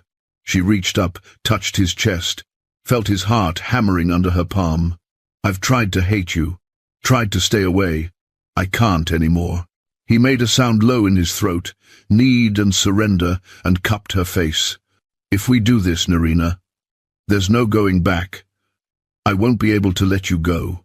Then don't. He kissed her, deep and desperate and claiming. His hands slid into her hair, angling her head exactly where he wanted it, and she melted into him. The cardigan hit the floor. Then his hands were on the silk of her nightgown, sliding up her thighs, gathering the fabric. Do you have any idea how long I've wanted this? He breathed against her mouth. How many nights I've laid here thinking about touching you, tasting you. Show me. He lifted her, her legs wrapping around his waist instinctively, and carried her to the bed, laid her down like she was something sacred. The firelight cast shadows across his face as he knelt over her, making him look like some dark god from a forgotten mythology. You're so beautiful it hurts to look at you, he said, and slowly, torturously, began sliding her nightgown up her body. Inch by inch, revealing skin he immediately kissed. Her stomach, her ribs, the underside of her breast. Nerina arched into him, hands fisting in the sheets. Rhys, please. Please, what? He looked up at her, eyes wicked. Use your words, Sparrow. Touch me. More. I know what you need. He pulled the nightgown over her head and dropped it beside the bed, left her in nothing but black lace underwear that made his eyes go molten. Perfect. You're absolutely perfect. His mouth found her breast, tongue circling her nipple before he sucked it into his mouth. Nerina cried out, her back arching off the bed. He gave the same attention to the other breast, teeth grazing sensitive skin, making her writhe beneath him. "I love the sounds you make," he murmured against her skin. "I want to learn every single one. Want to know what makes you moan, what makes you scream, what makes you beg." His hand slid down her stomach, over the lace, between her thighs, found her wet and ready, and groaned. "All this for me?" His fingers traced patterns over the lace, not enough pressure, driving her insane. "Yes, Rhys, please." He hooked his fingers in the lace and pulled it down slowly, kissed his way down her body as he removed it, inner thigh, knee, ankle, then back up the other side, spreading her legs as he went. Nerina's heart was pounding so hard she thought it might explode. She'd never wanted anything the way she wanted him. "Look at me," he commanded. She did. Met his eyes as he settled between her thighs, as he lowered his mouth to her center. The first touch of his tongue made her cry out his name. He took his time, explored her with his mouth like he was memorizing every response, every sound she made. When he slid 2 fingers inside her and curled them just right, while his tongue worked magic, she came apart completely, shattering into 1,000 pieces while he held her hips down and worked her through it. "Again," he growled against her. "I want you mindless before I'm even inside you." He built her up again with devastating skill, made her come on his tongue a second time, then a third, until she was sobbing his name and pulling at his hair. Only then did he crawl up her body, kissing every inch of skin he could reach. "I need you," she gasped. "Please, I need—" He kissed her deeply, let her taste herself on his tongue. Then he stood, pushed down his sleep pants, and she saw all of him. He was magnificent, thick and hard, and hers. He grabbed a condom from the nightstand, rolled it on with hands that shook slightly. Then he was over her again, positioning himself between her thighs. "Look at me," he said again. "I want to see your eyes when I make you mine." He pushed inside slowly, inch by devastating inch, watching her face the entire time. She was full, stretched, overwhelmed, in the best way. "Breathe," he whispered, holding himself still. "Just breathe, Sparrow. You're doing so well, taking all of me so perfectly." When he was fully seated, they both groaned. He dropped his forehead to hers. "You feel like heaven," he breathed. "Like you were made for me." He started to move, slow, deep strokes that made her see stars. His hand found hers, threaded their fingers together, pinned her hand beside her head. "Mine," he said with each thrust. "Say it. Tell me you're mine." "Yours," she gasped. "I'm yours, Rhys. Only yours." He made a broken sound and increased his pace, deeper, harder. The headboard hit the wall with each thrust, but neither of them cared. Nerina wrapped her legs around his waist, changing the angle, and they both moaned. "That's it," he encouraged. "Take what you need. Use me. I'm yours too, Sparrow. Every part of me belongs to you." She was climbing again, tension building low in her spine. His free hand slid between their bodies, found where they were joined, circled, and pressed. "Come for me," he commanded. "Want to feel you come on my cock. Want to feel you squeeze me. Come, Nerina, now." She shattered.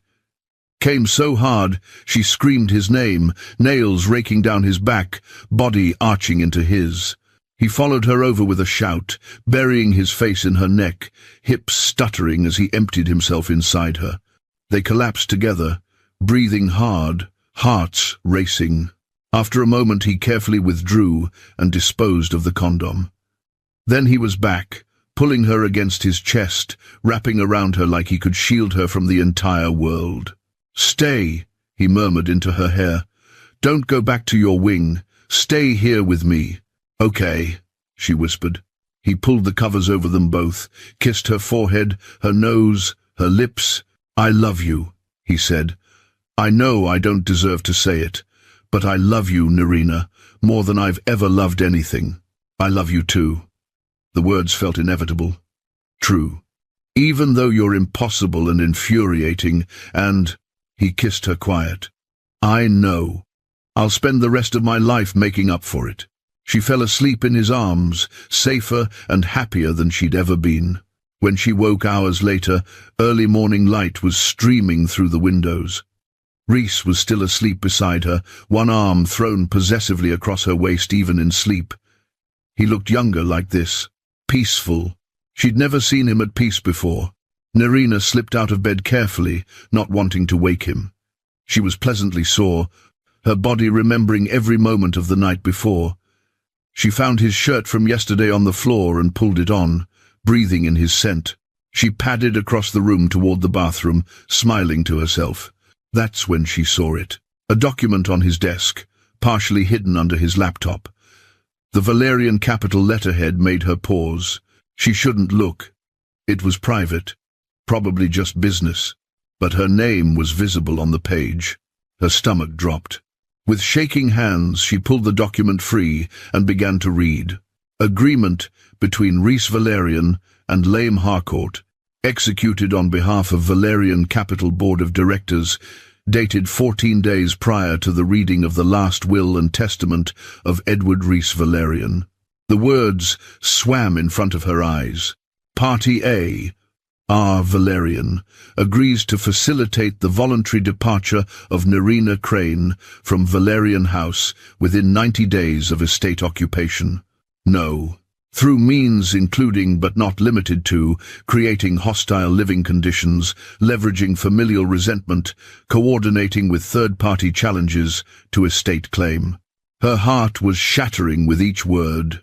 In exchange, Party B, Valerian Capital, agrees to approve conversion of 40% of estate to mental health facility, with Party A retaining operational control. There was more. An attachment detailing the plan. Saskia would challenge on day 45. Nerina would panic. Rhys would maintain hostile distance while appearing to fight for the estate. She'd feel isolated, unwelcome, desperate to escape. Once she left voluntarily, he'd negotiate with the board from a position of strength. Every cruel word at the will reading, every cold look, the separate wings, all of it had been calculated, choreographed, designed to break her. The document shook in her hands. The bed rustled. Morning beautiful. Rhys's voice, rough with sleep and satisfaction. Come back to bed. Nerina turned slowly. He was propped up on one elbow, bare-chested, hair disheveled, looking at her with soft, loving eyes that made her want to scream. Looking at her like last night had meant everything. Like he hadn't been planning to destroy her from the very beginning. What is this? Her voice came out broken, holding up the document. Every trace of softness drained from his face. He sat up quickly. Nerina, what the fuck is this? She was shaking now. Tears already falling.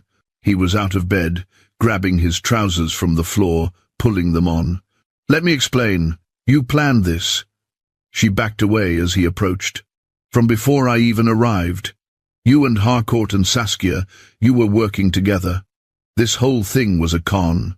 It's not what you think. Facilitate my voluntary departure? Hostile living conditions? Leveraging familial resentment? Her laugh was hysterical. Which part am I misunderstanding, Rhys? The part where you plan to torture me into leaving? Or the part where you fucked me last night to keep me compliant? He flinched like she'd struck him. No, God, no. Last night wasn't. Was it in the plan? She demanded. Sleep with the maid's daughter, make her fall in love with you, so when you finally take everything it'll hurt more? Beloved listener, Nerina just found proof he planned to betray her from the beginning, right after the best night of her life. If you were Nerina, would you leave or stay and hear him out? Be honest. I called it off. His hands were shaking as he reached for her. Week 2. I told Harcourt the deal was over. I wasn't doing it. Everything after that, the physician, fighting Saskia, us, it was all real. How convenient, after you'd already been as cruel as possible. She grabbed her nightgown from the floor, started pulling it on with trembling hands.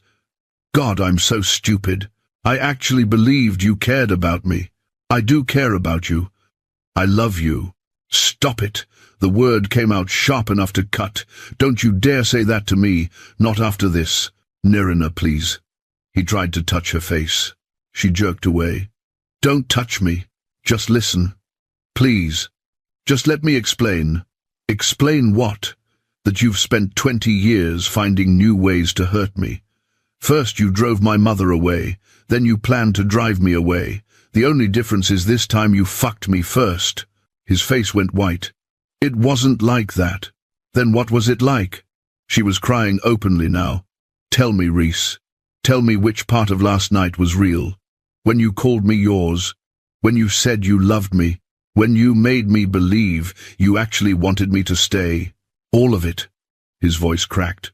All of it was real. Every word, every touch, every... He ran his hands through his hair, looking desperate and destroyed. I love you. That's the truest thing I've ever said in my life. I don't believe you. She found her underwear, picked it up. I was 8 years old and I loved you, and you destroyed my world. Now I'm 28 and I loved you again, and you've destroyed me completely. I'm sorry. He looked like he was breaking apart. Sincerely, Nerina, I'm so sorry. If I could take it back, but you can't. She headed for the door. He moved faster, blocked her path. Don't leave, please. We can fix this. I'll do anything. Move. No. Not until you listen to me. Move, or I swear to God. I love you. The words came out ragged, desperate. I love you, and I know I don't deserve you, and I know I'm a bastard, and I know I've destroyed every good thing I've ever touched. But if you walk out that door, I will spend the rest of my life trying to find a woman who makes me feel a fraction of what you do, and I'll fail every single time, because there's only you. There's only ever been you. She wanted to believe him, wanted it so badly her chest physically ached. You were going to destroy me, she whispered. I was already destroyed, he said, reaching for her face. You put me back together. You made me remember what it felt like to be human, instead of just... The sound of shattering glass cut him off. Multiple windows, downstairs, the crash of something breaking. Rhys went rigid, pushed her behind him instinctively. Stay here. What's happening? Stay here and lock the door. He was already moving, grabbing a shirt, pulling it on. But Nerina wasn't staying anywhere. She followed him down the stairs, heart hammering, the document still clutched in her hand. The entrance hall was full of people. Liam Harcourt stood in the center, flanked by 2 men in expensive suits. Saskia was there too, looking frightened and furious. And an older man Nerina had never seen, late 60s, with Rhys's bone structure and cruel eyes. Glass from the broken windows littered the floor. What the fuck are you doing in my house? Rhys's voice could have frozen blood. Our house, nephew, the older man said. Or it will be, once the truth comes out. Rhys went absolutely still. Edward, his uncle, Saskia's father, the disowned son. Did you tell her the best part? Edward's smile was poisonous. Did you tell your little whore that you were there when my father died, that you were the last person to see him alive, that he fell down the stairs and you just watched? Nerina's blood turned to ice. That's a lie, Rhys said. Is it? Harcourt pulled out documents. The night staff saw your car that night. Your keycard accessed the estate at 11:43 p.m. The Duke fell down the stairs at approximately midnight. He was dead. By the time the ambulance arrived at 12:17, I was in London. The Savoy has no record of you checking in until 1:30 a.m., plenty of time to drive from Birmingham. Edward stepped closer. You were here. You argued with him, and he fell. Nerina looked at Rhys. Tell them they're lying. His silence was deafening. Rhys. Her voice shook. Tell them I was there, he said quietly. The world tilted. But I didn't kill him. I didn't. He looked at her, desperate. You have to believe me. Why should she? Edward laughed. You manipulated her into coming here, planned to drive her away. Why would she believe anything you say? Stop talking. Rhys's voice was dangerous. My father was going to change the will again, leave everything to charity. You couldn't allow that, could you? So you came here, you argued, I came to say goodbye. Rhys's control shattered. He'd told me that afternoon he was cutting me out, that I didn't deserve the Valerian name. I came to tell him he was right, that I'd sign whatever he wanted, that I'd walk away. Silence crashed over the hall. He was at the top of the stairs, Rhys continued, voice breaking, weak, unsteady. We talked. He said, he stopped, jaw working. He said he was leaving it to her, to Nerina, that she deserved it more than I ever would. Nerina couldn't breathe. I told him he was right, that if that's what he wanted I wouldn't fight it, that I didn't need his money. Rhys looked at her. He was shocked, asked if I meant it. I said yes, and he smiled, actually smiled at me for the first time in 9 years. How touching, Edward said. And then, he collapsed. Heart attack. I called 911, started CPR, but he was already gone.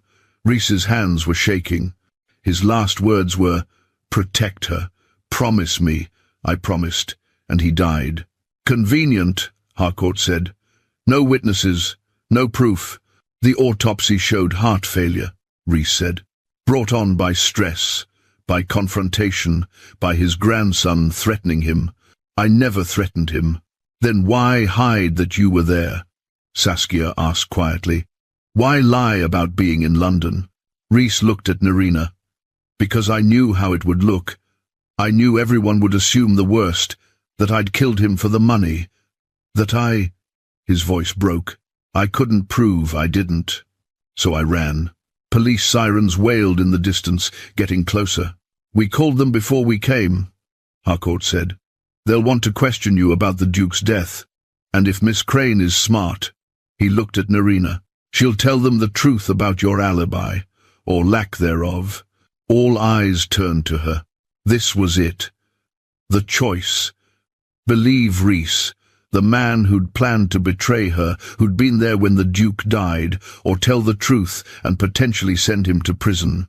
If she lied, she'd be complicit. If she told the truth, she might destroy him, and she'd get everything. Nerina, Rhys's voice was barely a whisper. Tell the truth, whatever it is. I'm done with lies. She looked at him, this beautiful, broken man who'd hurt her and saved her and loved her and destroyed her all at once. The police knocked on the door, and Nerina had no idea what she was going to say. Mrs. Dhawan opened the door. 2 police officers entered, taking in the scene with professional calm. We received a report of a break-in, the older officer said, and some concerning allegations about the death of the Duke of Valerian. Yes, Harcourt stepped forward. We have evidence that Mr. Valerian was present when his grandfather died, despite claiming to be in London. We believe there should be an investigation into whether the death was truly accidental. The officer looked at Rhys. Mr. Valerian, is this true? Were you present at Valerian House on the night of the Duke's death? Rhys met Nerina's eyes one last time. Then he looked at the officer. Yes, I was here. The younger officer pulled out a notebook. And you previously stated you were in London that night? Yes. Why did you lie, sir? Because I knew how it would look. I knew everyone would assume I'd killed him for the inheritance.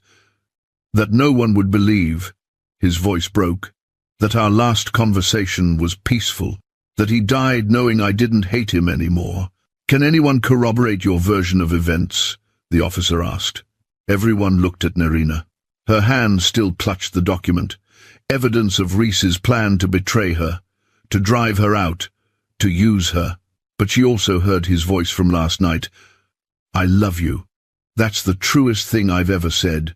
She thought about the Duke's last words. Protect her. Promise me. Rhys had promised, and in his own twisted, broken way, he'd kept that promise. The locks, the books, the fighting Saskia, the choosing the estate over his company. He'd been protecting her all along. Even if, He'd started with betrayal. Nerina looked at the police officer and made her choice. "He wasn't here," she said clearly. "He was on the phone with me. We talked for 3 hours that night, from 11 p.m. until 2 a.m. "Nerina," Reese started. "He called me from London, from the Savoy. She took a breath. "We were trying to figure out the logistics of the will, of living together." The conversation went long. The officer made notes. "Can you prove this? Phone records?" "Yes," a new voice said from the doorway. A man in an expensive suit entered, carrying a briefcase, silver-haired, distinguished, radiating the kind of authority that came with charging £1,000 an hour. "I'm Julian Ashcroft, Mr. Valerian's barrister. I have phone records here showing a 3-hour call between Mr. Valerian's mobile and Miss Crane's number on the night in question." He handed documents to the police. The call was placed from a tower near the Savoy Hotel in London. Nerina's heart pounded. The records were fabricated. They had to be. She'd never spoken to Reese that night, but they looked real. The officer examined them, then looked at Edward and Harcourt. "These records contradict your allegations, and breaking into a private residence is a crime." "But the bruises," Edward started. "The autopsy report shows the Duke died of cardiac arrest." The officer's tone went cold. "If you had evidence of foul play, you should have brought it to the police, not broken in and made accusations. As it stands, you're the ones facing charges. This is ridiculous. Sir, I'm going to need you to come with us, you too, Mr. Harcourt." It took 20 minutes for the police to escort Edward and Harcourt out. Saskia went too, looking shell-shocked and pale. Then it was just Nerina and Reese in the entrance hall, standing in broken glass and the ruins of everything they'd built. "Why?" he asked hoarsely. "Why did you lie for me?" "Because you were telling the truth." She looked at him. "About what happened with the Duke. I could see it in your face. You were trying to save him. You don't know that." "Yes, I do. Because if you'd wanted him dead, you wouldn't have spent 9 years punishing yourself for your daughter's death. You wouldn't have kept her room exactly as she left it. You wouldn't have." Her voice broke. "You wouldn't have loved him enough for it to still hurt." He moved toward her slowly, like she might bolt. "And the contract? The plan to drive you away? Was unforgivable." She held up the document. "This breaks my heart, Reese. I know. But I also know you called it off. I know you fought for me when Saskia came. I know you chose this house over your company. I know." Tears fell freely now. "I know you love me, even if you started with betrayal. I don't deserve you," he whispered. "No," she agreed. "You don't. But I'm choosing you anyway." He pulled her against his chest, and she felt him shaking. "I'll spend the rest of my life making this right. I swear to you." "You'd better," she said into his shirt, "because I just committed perjury for you. You owe me everything." His laugh was broken and wet. "You already have everything. You've had it since you were 8 years old and looked at me like I was worth saving." They stood in the wreckage of the morning, holding each other, and began to build something new. Day 365 arrived with golden September light streaming through windows that had been dark for too long. Nerina woke in Reese's bed, their bed now, had been for months, and watched dust motes dance in the air. Outside, she could hear birds in the gardens. Inside, she could hear Reese breathing beside her, one arm thrown possessively across her waist, even in sleep. 1 year. They'd made it. Valerian House had transformed around them like something from a fairy tale. The dark, oppressive atmosphere had lifted as they'd worked together, room by room, stripping away years of grief and replacing it with light. The East Wing, her original rooms, now held administrative offices for the Amelie Catherine Foundation, mental health support for families dealing with grief and trauma.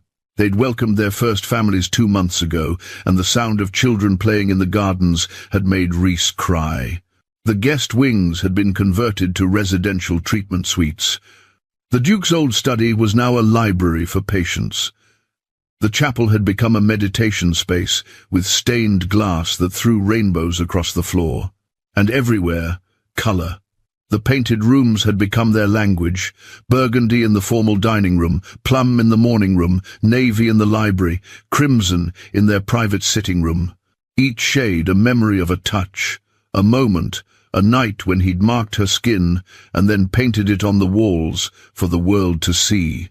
The staff had long since stopped whispering. Now they just smiled. "You're thinking too loud," Rhys murmured against her neck. "I can hear your brain working." "It's the last day," she said, "of the contract." He pulled her closer, nuzzled into her hair. "I know what happens now. Now we find out if we survived each other." His hands splayed across her stomach, warm and possessive. "Whitmore is coming at 2. With the final paperwork." They spent the morning in the gardens. Rhys had hired a full team to restore them to their former glory, and now roses bloomed in riot. The oak tree Nerina had climbed as a child had a swing hanging from its branches, and the overgrown maze had been tamed into something magical. "Do you remember what you said that first night?" Nerina asked, leaning against him on the bench by the fountain. "That you'd make every day so miserable I'd beg to leave? I was an idiot." "I agree," Nerina said, muffling a laugh. At 2 o'clock precisely, Edmund Whitmore arrived, looking pleased in that reserved British way that meant he was absolutely delighted. They met in the Duke's old study, now the Foundation office, but they'd kept his desk, his chair, his books, a shrine of a different kind. "Well," Whitmore said, settling into his seat, "Day 365, you've both fulfilled the residency requirement. The estate is legally yours, jointly, unless either of you chooses to invoke the final clause." "What final clause?" Nerina asked. Whitmore smiled. The Duke was thorough. "On the final day, each party must declare their intent. You can keep your half as joint owners, or either of you can sign your portion to the other, or you can propose a third option that I, as executor, must approve." He looked at them over his glasses. "What say you?" Rhys stood, walked to the window, hands in his pockets. For a moment, Nerina's heart stopped. Surely he wasn't going to. "I'm signing my half to Nerina," he said quietly. "What?" She was on her feet. "No. Rhys, no. Let me finish." He turned to face her. "I'm signing my half to the Foundation, in Amelie's name and Catherine's name. The house becomes the headquarters, the heart of everything we're building. It'll never be sold, never be developed, never be anything but a place that helps people. But you can do with your half whatever you want," he continued. "Sell it, keep it, turn it into something else entirely. But I don't need it anymore." Nerina's throat was tight. "Why not?" He crossed to her, cupped her face in his hands. "Because you're my home now. This house was a prison, a mausoleum, a monument to grief. You turned it into something alive. You saved me. You don't need to give me half an estate to prove it. You beautiful, self-sacrificing idiot." She grabbed his shirt. "I'm not selling anything." "Nerina." She turned to Whitmore. "I want option 3. Joint ownership, transferred to a trust. The house becomes the Foundation's headquarters permanently. Rhys and I are co-trustees. We live here, we work here. We build something that matters." "Are you certain?" Whitmore asked gently. "Completely." Whitmore's smile widened. "The Duke hoped you'd choose that option. He left you both a final letter." He pulled an envelope from his briefcase. Cream paper, the Duke's shaking handwriting across the front. "To my sparrow and my stubborn boy." Rhys took it with trembling hands, opened it carefully. Nerina pressed against his side so she could read. "My dearest ones, if you're reading this, you've made it a full year without killing each other. I'm proud, surprised, but proud. Rhys, you've spent your life believing you had to earn love. You never did. Not from me, not from Margaret, not from Amelie, and certainly not from Nerina. You were always enough. I'm sorry I made you feel otherwise. My grief made me cruel, and you bore the brunt of it. Forgive an old man his failures. Nerina, you've spent your life believing you didn't belong. But belonging isn't about blood, it's about choice. And I chose you the day your mother brought you into this house. You belong everywhere you choose to plant yourself. I hope you choose here. This house has seen too much grief, too many ghosts. Fill it with light again, fill it with love. Fill it with the sound of children laughing, the way it was when Margaret was alive, when Amelie ran through these halls. Make it a home, not a monument. I love you both more than you'll ever know. Edward. Nerina was crying openly. Rhys's jaw was clenched, eyes wet. There's one more thing, Whitmore said quietly. He pulled out a small velvet box. He left this for you, Rhys, with instructions. Rhys opened the box. Inside, nestled in silk, was a ring, black diamond center stone, flanked by two smaller yellow diamonds that caught the light like sunshine. Vintage, exquisite. It was your grandmother's, Whitmore said. Margaret's engagement ring. The Duke had it reset, added the yellow stones last year. He said he consulted his notes. One for the sparrow, who brought light back.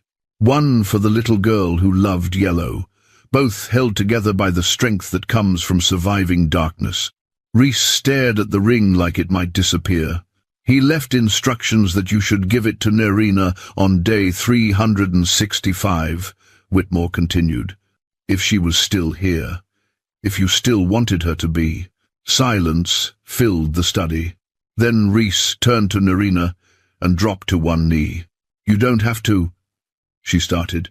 Yes, I do. He took her hand. Nerina Crane, you walked into my life and destroyed every defense I'd built. You saw past the cruelty and the grief and the absolute mess I was, and you stayed anyway. You saved me when I didn't deserve saving. You loved me when I'd given you every reason not to. His voice went rough. I'm still broken, still learning how to be human instead of just going through motions. But you make me want to try. You make me want to be the man you see when you look at me. He opened the box, held up the ring. Marry me. Be my wife. Let me spend the rest of my life proving you were right to choose me. Let me paint every room in this house the colors of every mark I leave on your skin. Let me love you the way you deserve, completely, desperately, forever. Nerina couldn't breathe, couldn't speak past the tears.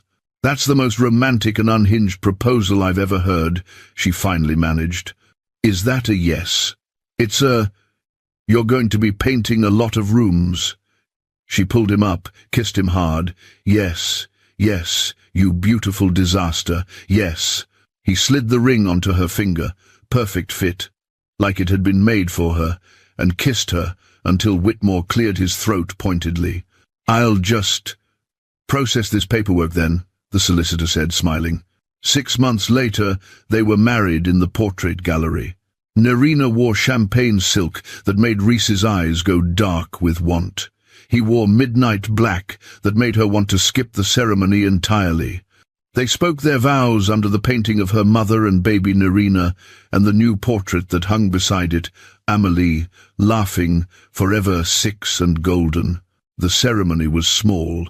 Mrs. Darwin cried through the entire thing. The foundation staff attended, along with colleagues and friends, and the first families who'd come through the program, people whose lives had been touched by the house that grief built and love transformed. Their vows were private, whispered against each other's lips where no one else could hear.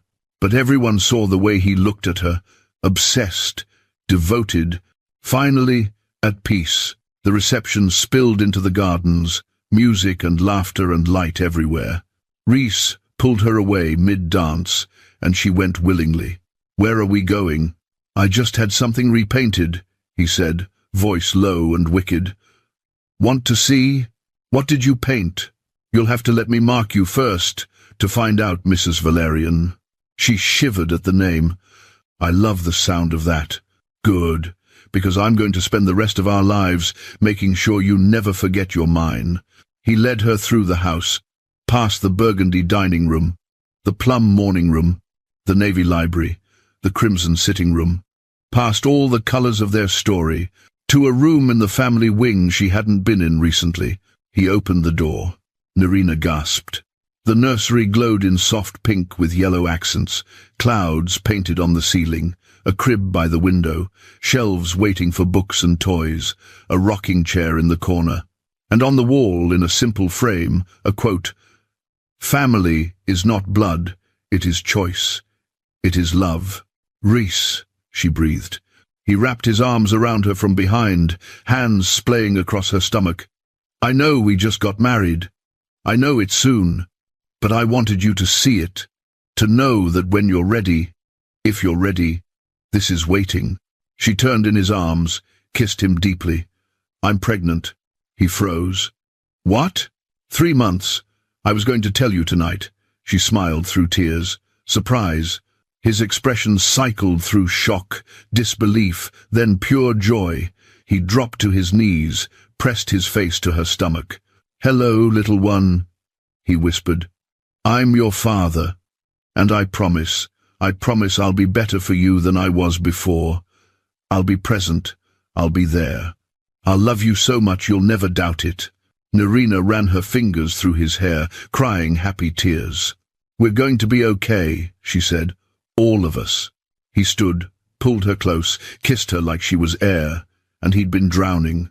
"I love you," he said against her mouth. "You and this baby, and this ridiculous house, and every single painted room. I love you too," she whispered. "My beautiful disaster."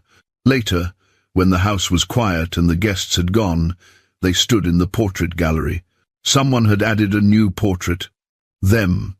Nerina in her wedding dress, Rhys in his black suit, standing in front of Valerian House, both of them smiling, real, genuine, happy. And in the background, barely visible like blessings, the Duke with his gentle eyes, Margaret with her kind smile, and Amelie with her sunshine laugh. A family. Unconventional, scarred, but real. "He knew all along," Rhys said quietly, looking at the Duke's portrait, "that we'd save each other, that this house needed us as much as we needed it." Nerina took his hand, placed it on her stomach where their child grew. "We're going to fill this house with life," she said. "With love and laughter and children who know they're wanted. We're going to make it everything he hoped." "We already have," Rhys said, pulling her close. "The moment you walked back through that door." They stood in the gallery surrounded by centuries of Valerians, most of whom would probably be horrified by the maid's daughter becoming the lady of the house. But Nerina didn't care about them. She only cared about the man holding her like she was the most precious thing in his world. Because she was, and he was hers. In the morning, she'd wake to find her bedroom, their bedroom, repainted, soft rose pink, the exact shade of the blush on her cheeks when he'd knelt and proposed, the exact shade of the nursery where their daughter would sleep in 7 months, the exact shade of new beginnings. And Rhys would paint 1,000 more rooms in 1,000 more shades, each one a love letter written in color. Because that's what obsession looked like when it was transformed into devotion. That's what home looked like when it was built from choice instead of blood. That's what love looked like when 2 broken people decided they were stronger together. The Valerian legacy. Rebuilt. Not in crumbling stone and old money, but in painted rooms and morning light, and a child laughing in gardens that finally bloomed again. The end. And that's the story of Nerina and Rhys, the maid's daughter and the broken Duke who painted his obsession on every wall. So tell me, would you have stayed? Would you have forgiven the betrayal? Would you let a man repaint your entire wing in the color of the hickey on your throat, or would you run for the hills? Drop your thoughts in the comments. I want to know if your Team Rhys or Team Nerina deserved better. If you loved this story, or even if it made you furious, hit that like button, subscribe and turn on notifications because I have more obsessive, morally grey, unhinged romances coming your way. Trust me, you don't want to miss what's next. Take care of yourself. I'll see you in my next story. Lots of love.